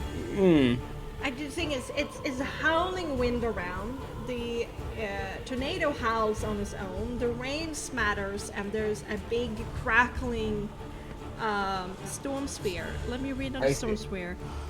Creatures within 6 meters of the sphere have disadvantage on perception checks made to listen. It is beyond that range. So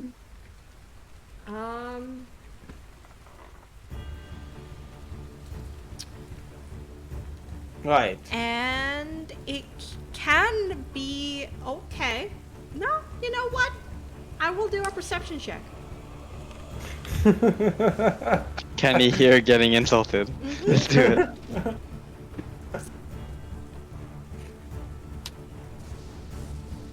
Indeed. And it would just be a DV10.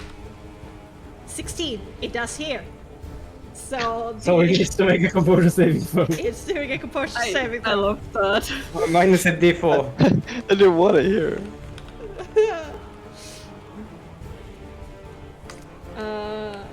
Yes. That's a 3. Minus a d4. It is a -4. I So, rolled a -4 to The seven. wind takes 6 points of psychic damage and has disadvantage on its next attack. That's so funny. What the fuck? It kind of sags a little bit. Like, you know how like the tornado is like this cone? The cone kind of sags a little bit to the side. Looks a little bit dejected. And then Hamada will continue to take a big distance away from Nix. Okay. So yeah. Fair. Absolutely fair. Okay, Illyria. You're in the mud yet again. Illyria will spend half her movement to get up and angrily walk towards this tornado. You're stomping towards it, yeah. And we'll try to attack it. That's two Nice. 19s. Yeah, both of them still, yeah, they're here. For 27 radiant damage. Jesus. Again, the tornado is down to this little trickle of tornado air, bent over still to the side, looking very sad. And she's just gonna like finish that damn thing. Nix? Next, will then just like, hopefully this is enough, I don't know, but point to it and click his fingers in the air as he casts Sacred Flame on it. Dexterity. Dexterity, let's see.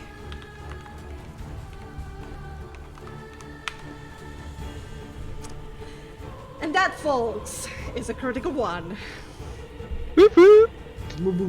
Still not enough damage though. 10 radiant damage. How do you want to do this? As basically hearing Illyria say, just end this fucking thing, Nyx like points out at it, rotates his wrist as a click, and this burning radiant flame just like erupts almost like within it and swirls around with the air, the fire consuming it as it sort of evaporates out into steam into the fog and merging with the other particles in the air. Oof. And it disappears from view. But at the place of these strange tornadoes, where they cease to be, there's still like a strange little like swivel of smoke or mist or wind just on the ground, just spinning back and forth.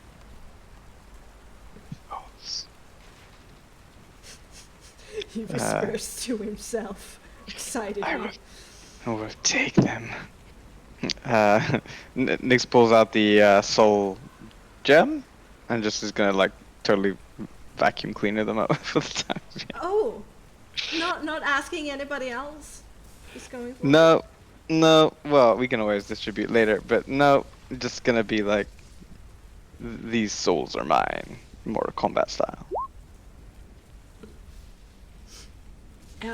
Arius kind of slicks back his very wet hair from from his forehead to the back of his head and says, I mean, I guess that's fair. We don't have the time to play around with who gets what. We just get what we need for the road ahead. We have time, expected time to have just before we go. Distribute accordingly then, not before. 3 times potency 1. Okay, Yeah. I added to the gem.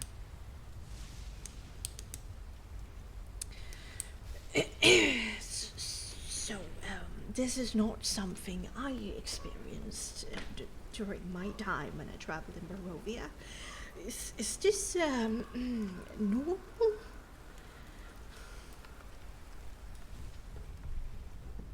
What do you mean normal? Normal occurrence?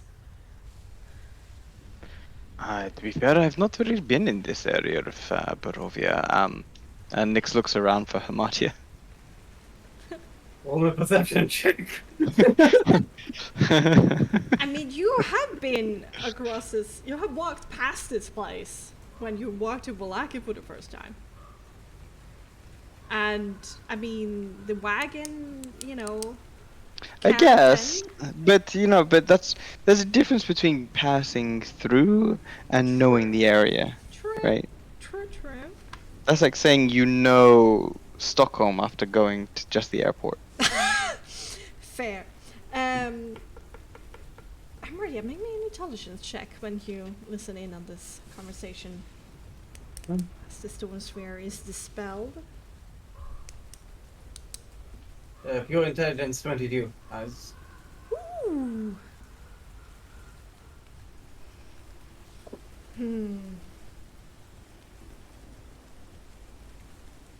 Well, Morgantha has an eerie control over the wind.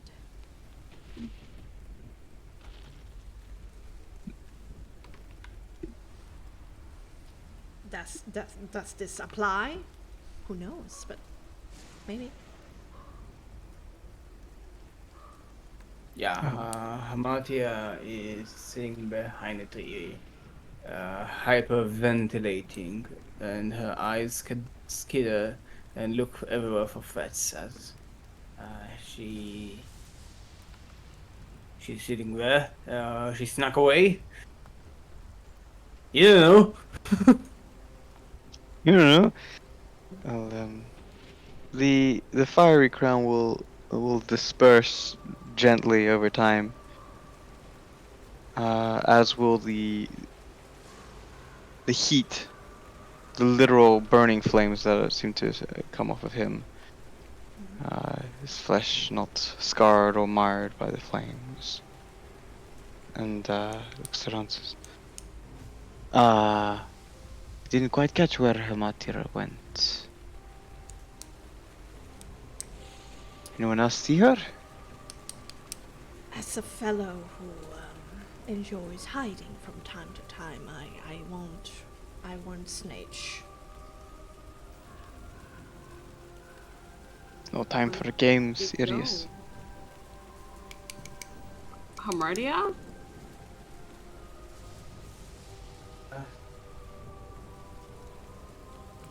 You hear a voice called. Hey, yes, I'm fine. I just need to gather myself a bit. Actually, what is going to use minor illusion to make it seem like it comes from somewhere else, which is not her tree. Okay. Make me a subterfuge cunning. Okay.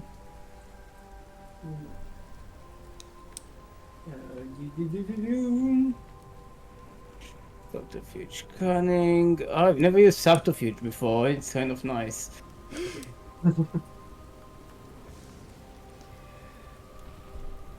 8.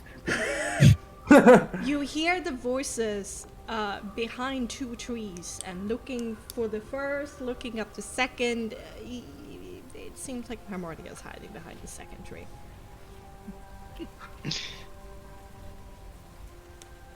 Is that for Illyria? Because Illyria's looking, or? I mean, Who's the roll for? you Is hear it for both of us? no, for all of you. You No, hear, for invisibly. hear the Okay. voice coming from two different sources at the same time, and when you look between the two, one is clearly the right one. Mm-hmm. Matia, is there a problem? We've got a long way still to go. Right. Can you look the other way, Nix? Just don't look in my direction, and I will not look in your direction. That sounds like a fair trade. Mardia, am I allowed to come towards the tree? Yes, of course. As long as you're not Nix. Going on. Illyria will kind of nod to Nyx and move to where Harmardia is.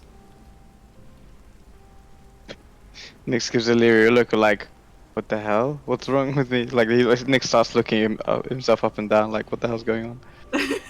Arius shrugs his shoulders. Elia, as you begin to approach the tree, about 2 meters, 1 meter, you hear Madia hyperventilating, and you see her eyes here everywhere, trying to look for a threat that is probably not there. Hey, Harmardia, look at me. Yes, hello. Nice to see you here. Lovely day. In it. Yes. Will kind of carefully, gently, kind of like see if Harmardia allows her to like take her hands in hers. You see Hamatia's hand shaking, but she takes your hand. You're going to be all right. I'm not gonna let anything happen to you. I know. Just Nyx can be quite scary sometimes. No, you can be. Just take a moment. Try to calm down. Okay. Is Sol alright? Sol, are you alright? Sol? And she scrambles in her coat. Sol has kind of been trapped in your pocket, but you can feel this from time to time. These impacts against the lid, and then finally in your head you can hear, Let me at him! He's weird again! Let me at him! I'm gonna destroy him this time! Let me at him! Matia is going to physically restrain Sol from getting the Nyx. Okay, you just sit tight. You are safe here. You are safe and no one can hurt you. Murdered, I say! No can. Okay, everyone is safe. That's good. Okay, I will be coming out now with my back turned against Nyx. But that would be good, right? I just need to make myself invisible and nothing bad will happen, right? Let's go. Okay, and she's going to stand up, and she is going to look at you, and she's going to do like a small pivot. And we'll just start walking backwards towards back where everyone else is. Illyria will kind of like just try to be there and reassure Harmardia and make sure she doesn't walk into things. Arius will step up to Nyx and he's gonna say, I don't really have the right to pry, but what's going on? I'm not entirely sure, actually. She looks at Elia. He's not going to go for my throat again, is he?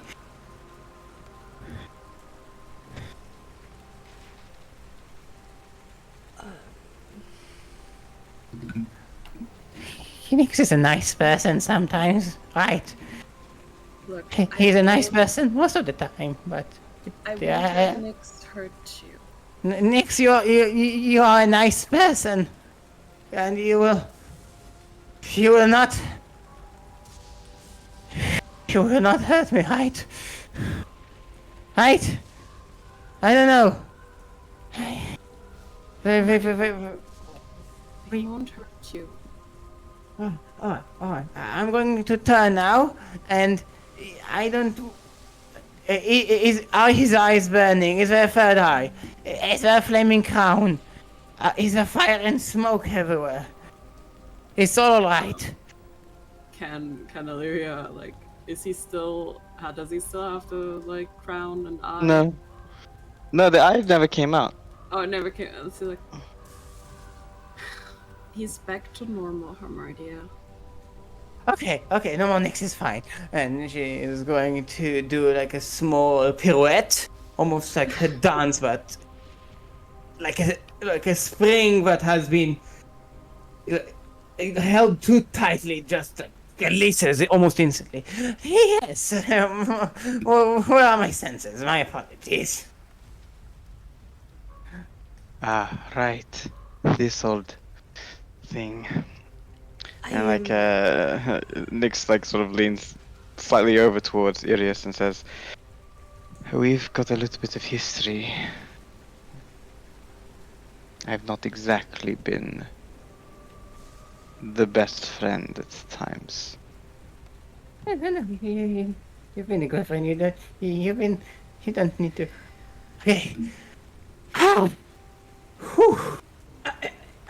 Again, I realize that I am very much a stranger and new, and I have so much to be thankful and grateful for, but whatever is going on here, it's, not okay. No. It's I know the feeling of being that scared. This must be resolved. Hermardia can't suffer like this. I'm not suffering. Yes, Nah. yes you are. Yes, you are. No. I mean, I'm. It's alright. I'm used to this. It's fine. Amatia, I don't know why you're trying to. Why are you scared of me? Because every time something happens to you, Nyx, I'm afraid you're going to go for my throat. The fire that burns in my belly now is not for you, Amatia. Well, you did jump on me in the morning. You jumped on me first. I tried to fucking wake you, so that nightmare she's been putting in you on won't continue. I was trying to help you, Nyx. Forgive me, Amatia, but I was rudely awoken from a very long dream of torture and pain. And forgive me for not being in my right mind after being cruelly. I don't even know what the word is. I need to make up a new word for this because that was some fucked up shit. And that changed a lot. I feel different because of it. And I don't know how to deal with this right this second, okay? So how about you give me a goddamn fucking break and let me just deal with this shit, okay? And Nyx will stomp down the road kind of with his big boots. Okay. Splattering mud everywhere. Well, you see Hermardia twitch as you stomp.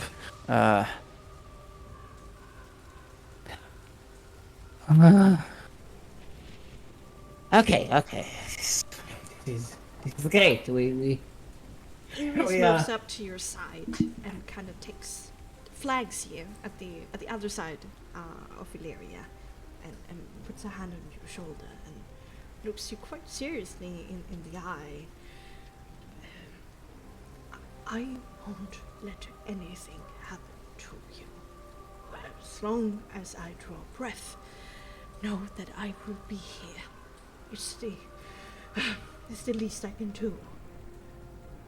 You have nothing to fear. We are here.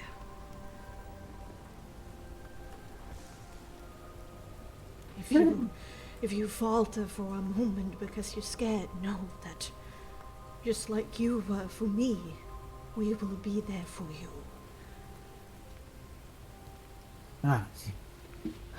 Thank you. Yes, that's heartening. I'll try to, as certain non-Vistani tieflings say, "Come, my tits," but I think I need to learn how to deal with Vatnix. And she looks into her coat and she points out to the sigil of Nyx as she actually embroidered the figure, and you see the purple tiefling with half of his halo being radiant and half being this dark, smoky, sort of menacing halo, and diagonally you see the wings of an angel and the burning wings of a demon. I learned that they were fine half, but the second one still. It seems Just like menacing. we all have our own demons to grapple with. I still have this strange thing attached in my soul mark, and he like waves his left hand around a little bit. I don't know what it is, or why it's given me this peculiar power, or why it's protected me, and why it's undead in nature, but I gotta deal with it in some way or the other. And it seems Illyria here's feeling her heritage of her other self. And you, well, it seems to be a lot going on there as well. No kidding. And well, it seems like Nyx has his own demon to grapple with. Nyx has a lot of shit, yes. He does. Lot of bucket. We all have a lot of shit. I think We just gotta wipe away what we can. Nyx really wants to do better. He may have overreacted on seeing the crown. Well, I I will- can't imagine what it's like, what he did too. We're not faulting you for your reaction. We're just concerned. And He is scary when he has that rage. I've seen it when we confronted Rickton.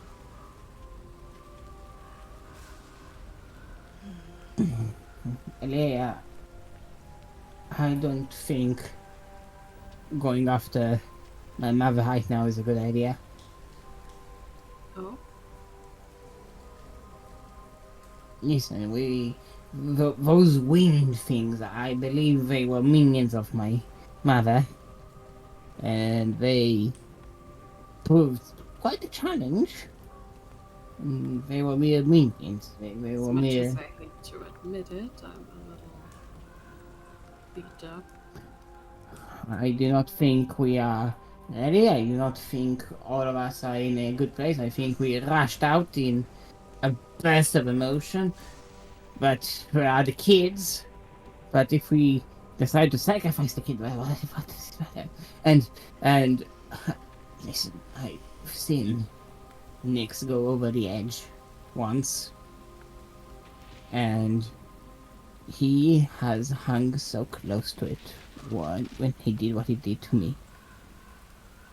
I believe that if he gets his hands on Morgantha, that might just bring him over the edge, and I have no idea what sort of consequences it will have on his spirit. I'm afraid that if Nyx's rage gets too loose, we might lose him, and we may have something else in our midst. I really...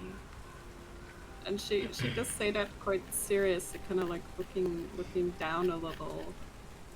And she just says, I really don't want to lose him.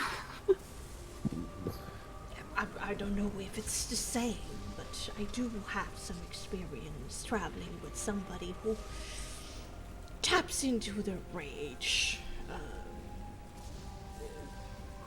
as their power.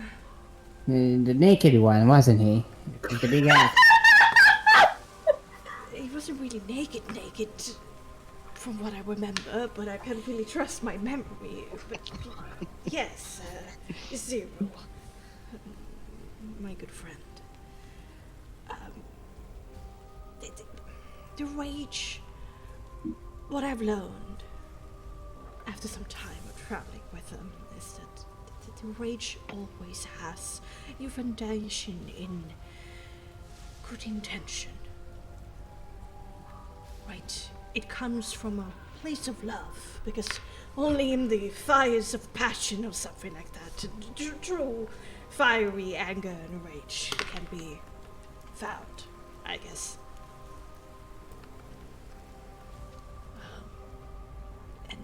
I do think, though, it's easy to become blinded by those intentions and that anger, but then you just need to walk around it and just steer it in the right direction. It can be a useful tool.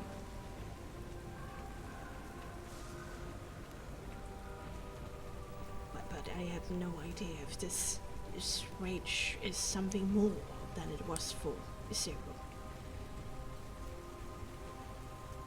I think it's different. Don't know a Zero, but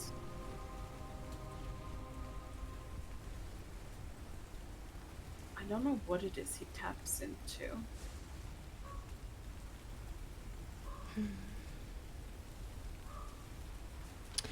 And I'm saying that knowing full well that I tap into the powers of a vampire.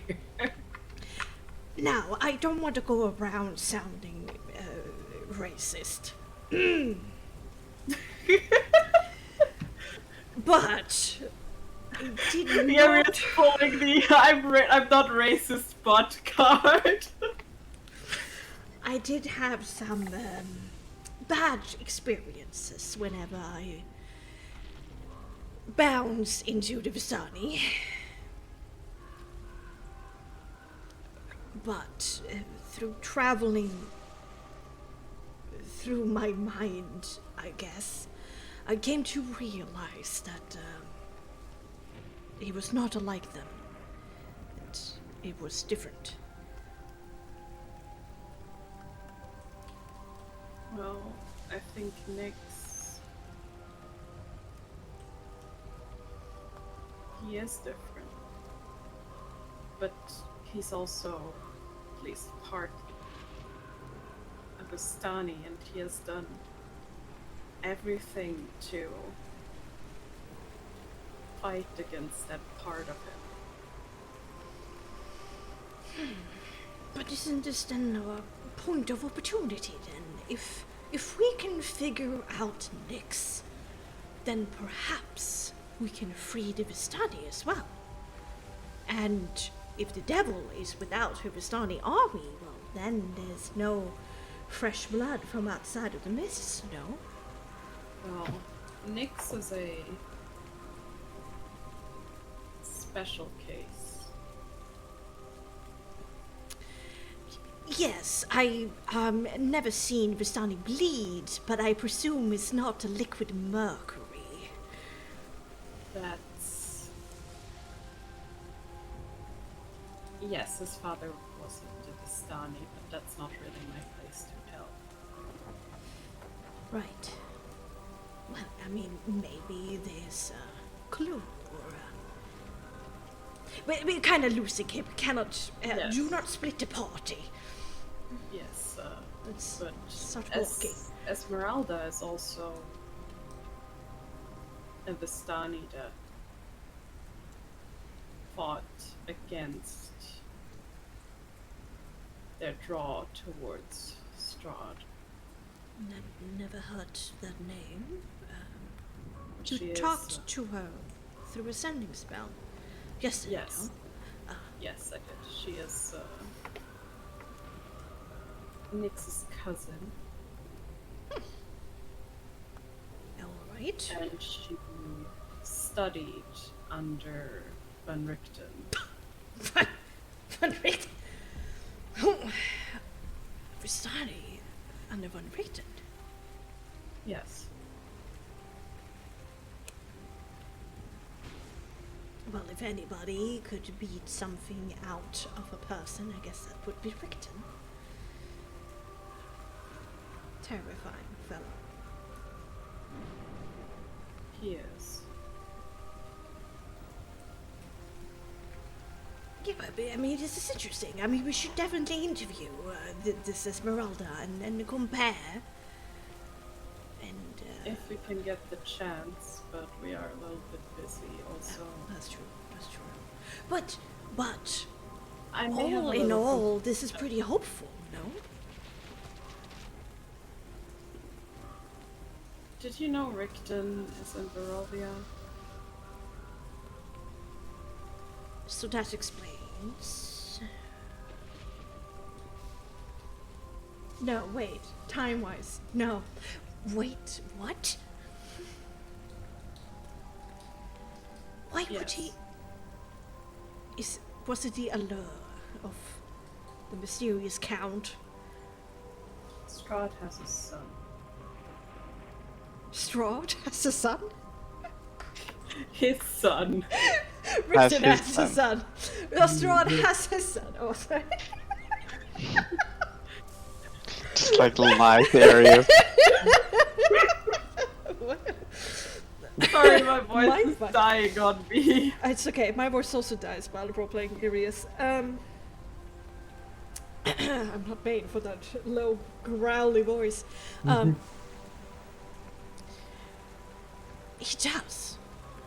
That does not sound anything like him. There's not even a shrivel of warmth in that Genasi's body.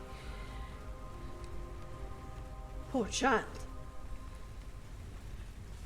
I think you would be surprised. I mean, obviously. I'm already surprised.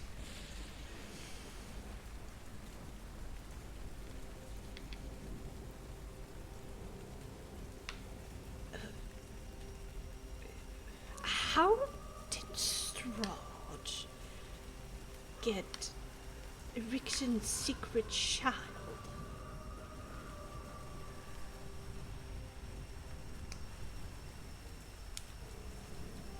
I don't know, the Vistani, presumably. And if Rickton is here, we need to meet up with him. I mean, the fellow might be a bit hard to swallow, but if anybody, he should know what to do. And he's sort of like looking around him like Rickton is gonna pop up behind a boulder or something. And Illyria is going to look at Iris and just kind of say with this rather blank expression, Rickton left this task to us. So he found his son and managed to escape through the mists? How did he manage to do that?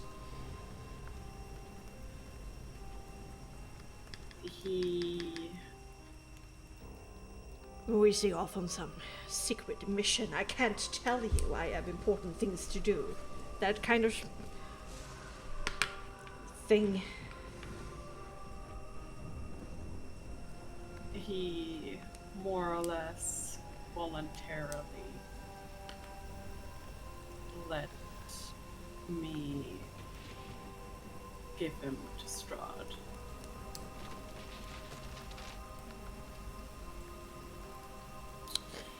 You know, I wish I had a witty remark to this, but I don't. Please just explain. I sold out Rickton to save the lives of the Valakians.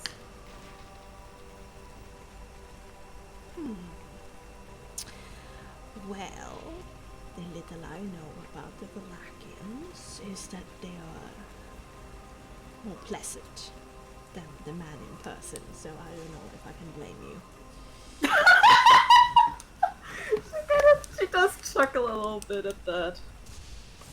I did also promise that I would kill his son if he was turned. Ooh.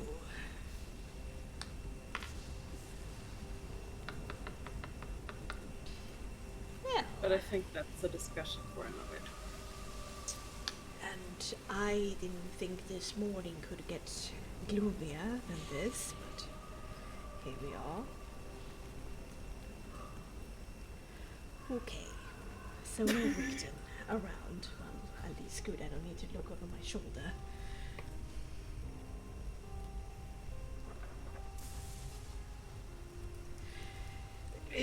Anyway, yes. Perhaps there is something to discover. A way to redeem Dibistani. I would hope so. I don't. I certainly hope so too. Otherwise, You I know, mean, the alternative is way too Rickton- bleak. Rickton thought there wasn't. He slaughtered a bunch of Vistani. With that, I'm not surprised. I tried to avoid the man, but there were some galas where we had to run into him. In some military meetings and such.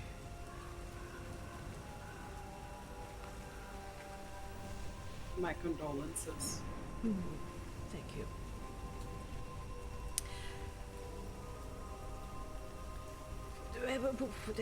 So, wait, so Nix must have been quite distraught of it.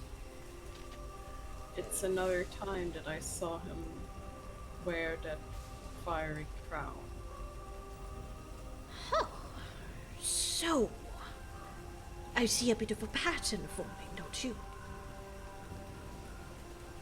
It's rage and pain.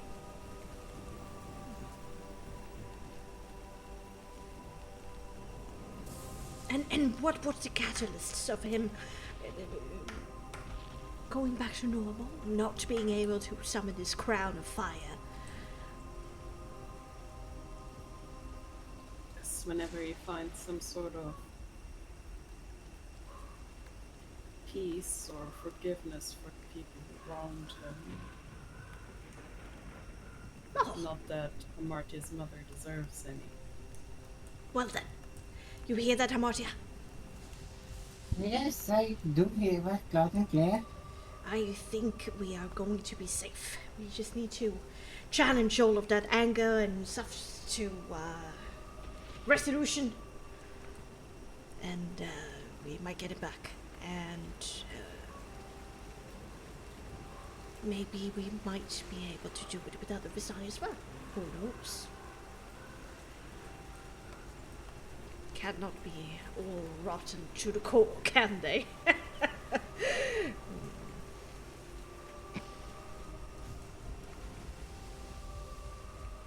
No. Alright, good talk. Let's put a pen on that. Yeah, sorry, I think I have fever and my throat hurts. Well, we have been through the gauntlet, haven't we?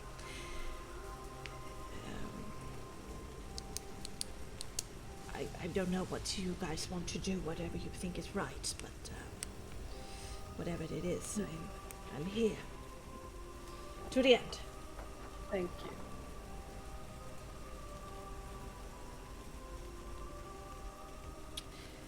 I can't let Nick lose himself, right?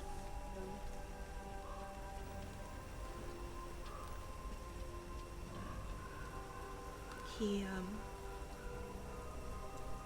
kind of takes your hand in his, and just through a look, you can see how much he suffers with you, and he squeezes your hand a little bit before he lets go. Aww.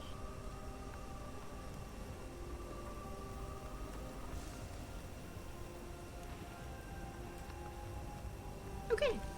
Anything else you want to talk about? I think that was plenty and deep enough. Yeah. The problem of Nix. Yeah. Okay. Time passes as you continue to stubbornly march through the mud, the rain, the wind, anything, whatever the storm launches at you. The occasional peal of thunder. And through that, you eventually climb out of the vale for which the Lake of Sarovich and the town of Alaki sits in to reach the Mesa, covered in woodlands and grasslands for which Castle Ravenlofts rests upon as well. As the road levels out, at the most eastward tip of this section of the Swallage Road, Marta directs you to a hidden path within the underbrush by moving a few branches away. It's peculiar that you didn't see this path when you first traveled down this road, or in Nix's occasion quite a few times. It seems so obvious when the branches are out of the way, yet you could have sworn that nothing could have been there before Hamartia moved them out of the way.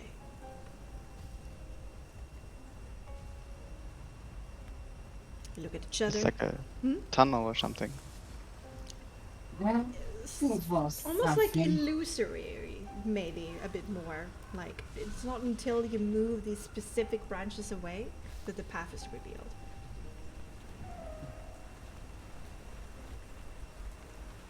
Why, did you disguise this? Or is this... Who did? Well, you know, sometimes you have to be a bit clever. I did not, Marta didn't like lucify it, didn't she? Like No, but you were taught where to go, where to look. yeah, but, you know, you can have passages that are hidden. Once you are a member of the house, you don't want to get caught up in the rough way around. For example. Right, and where does this path go? This path goes further closer. Right. Well, as long as we remain a safe distance first break beforehand. Lead on. Maybe on. Alright. You hold your breath as you take your first tentative steps on the path. Eyes darting all around, searching for danger, searching for signs. Both relief and disappointment, the path ahead is surprisingly normal. It's more twisting and thin than the normal Swedish road, and there's the occasional effigy hanging from a tree branch. But the road promises that in just a short amount of time, within 2 hours actually, you will come upon the infamous Squall Manor.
And with that, we're going to end tonight's episode of Charismatic Canine. Woo!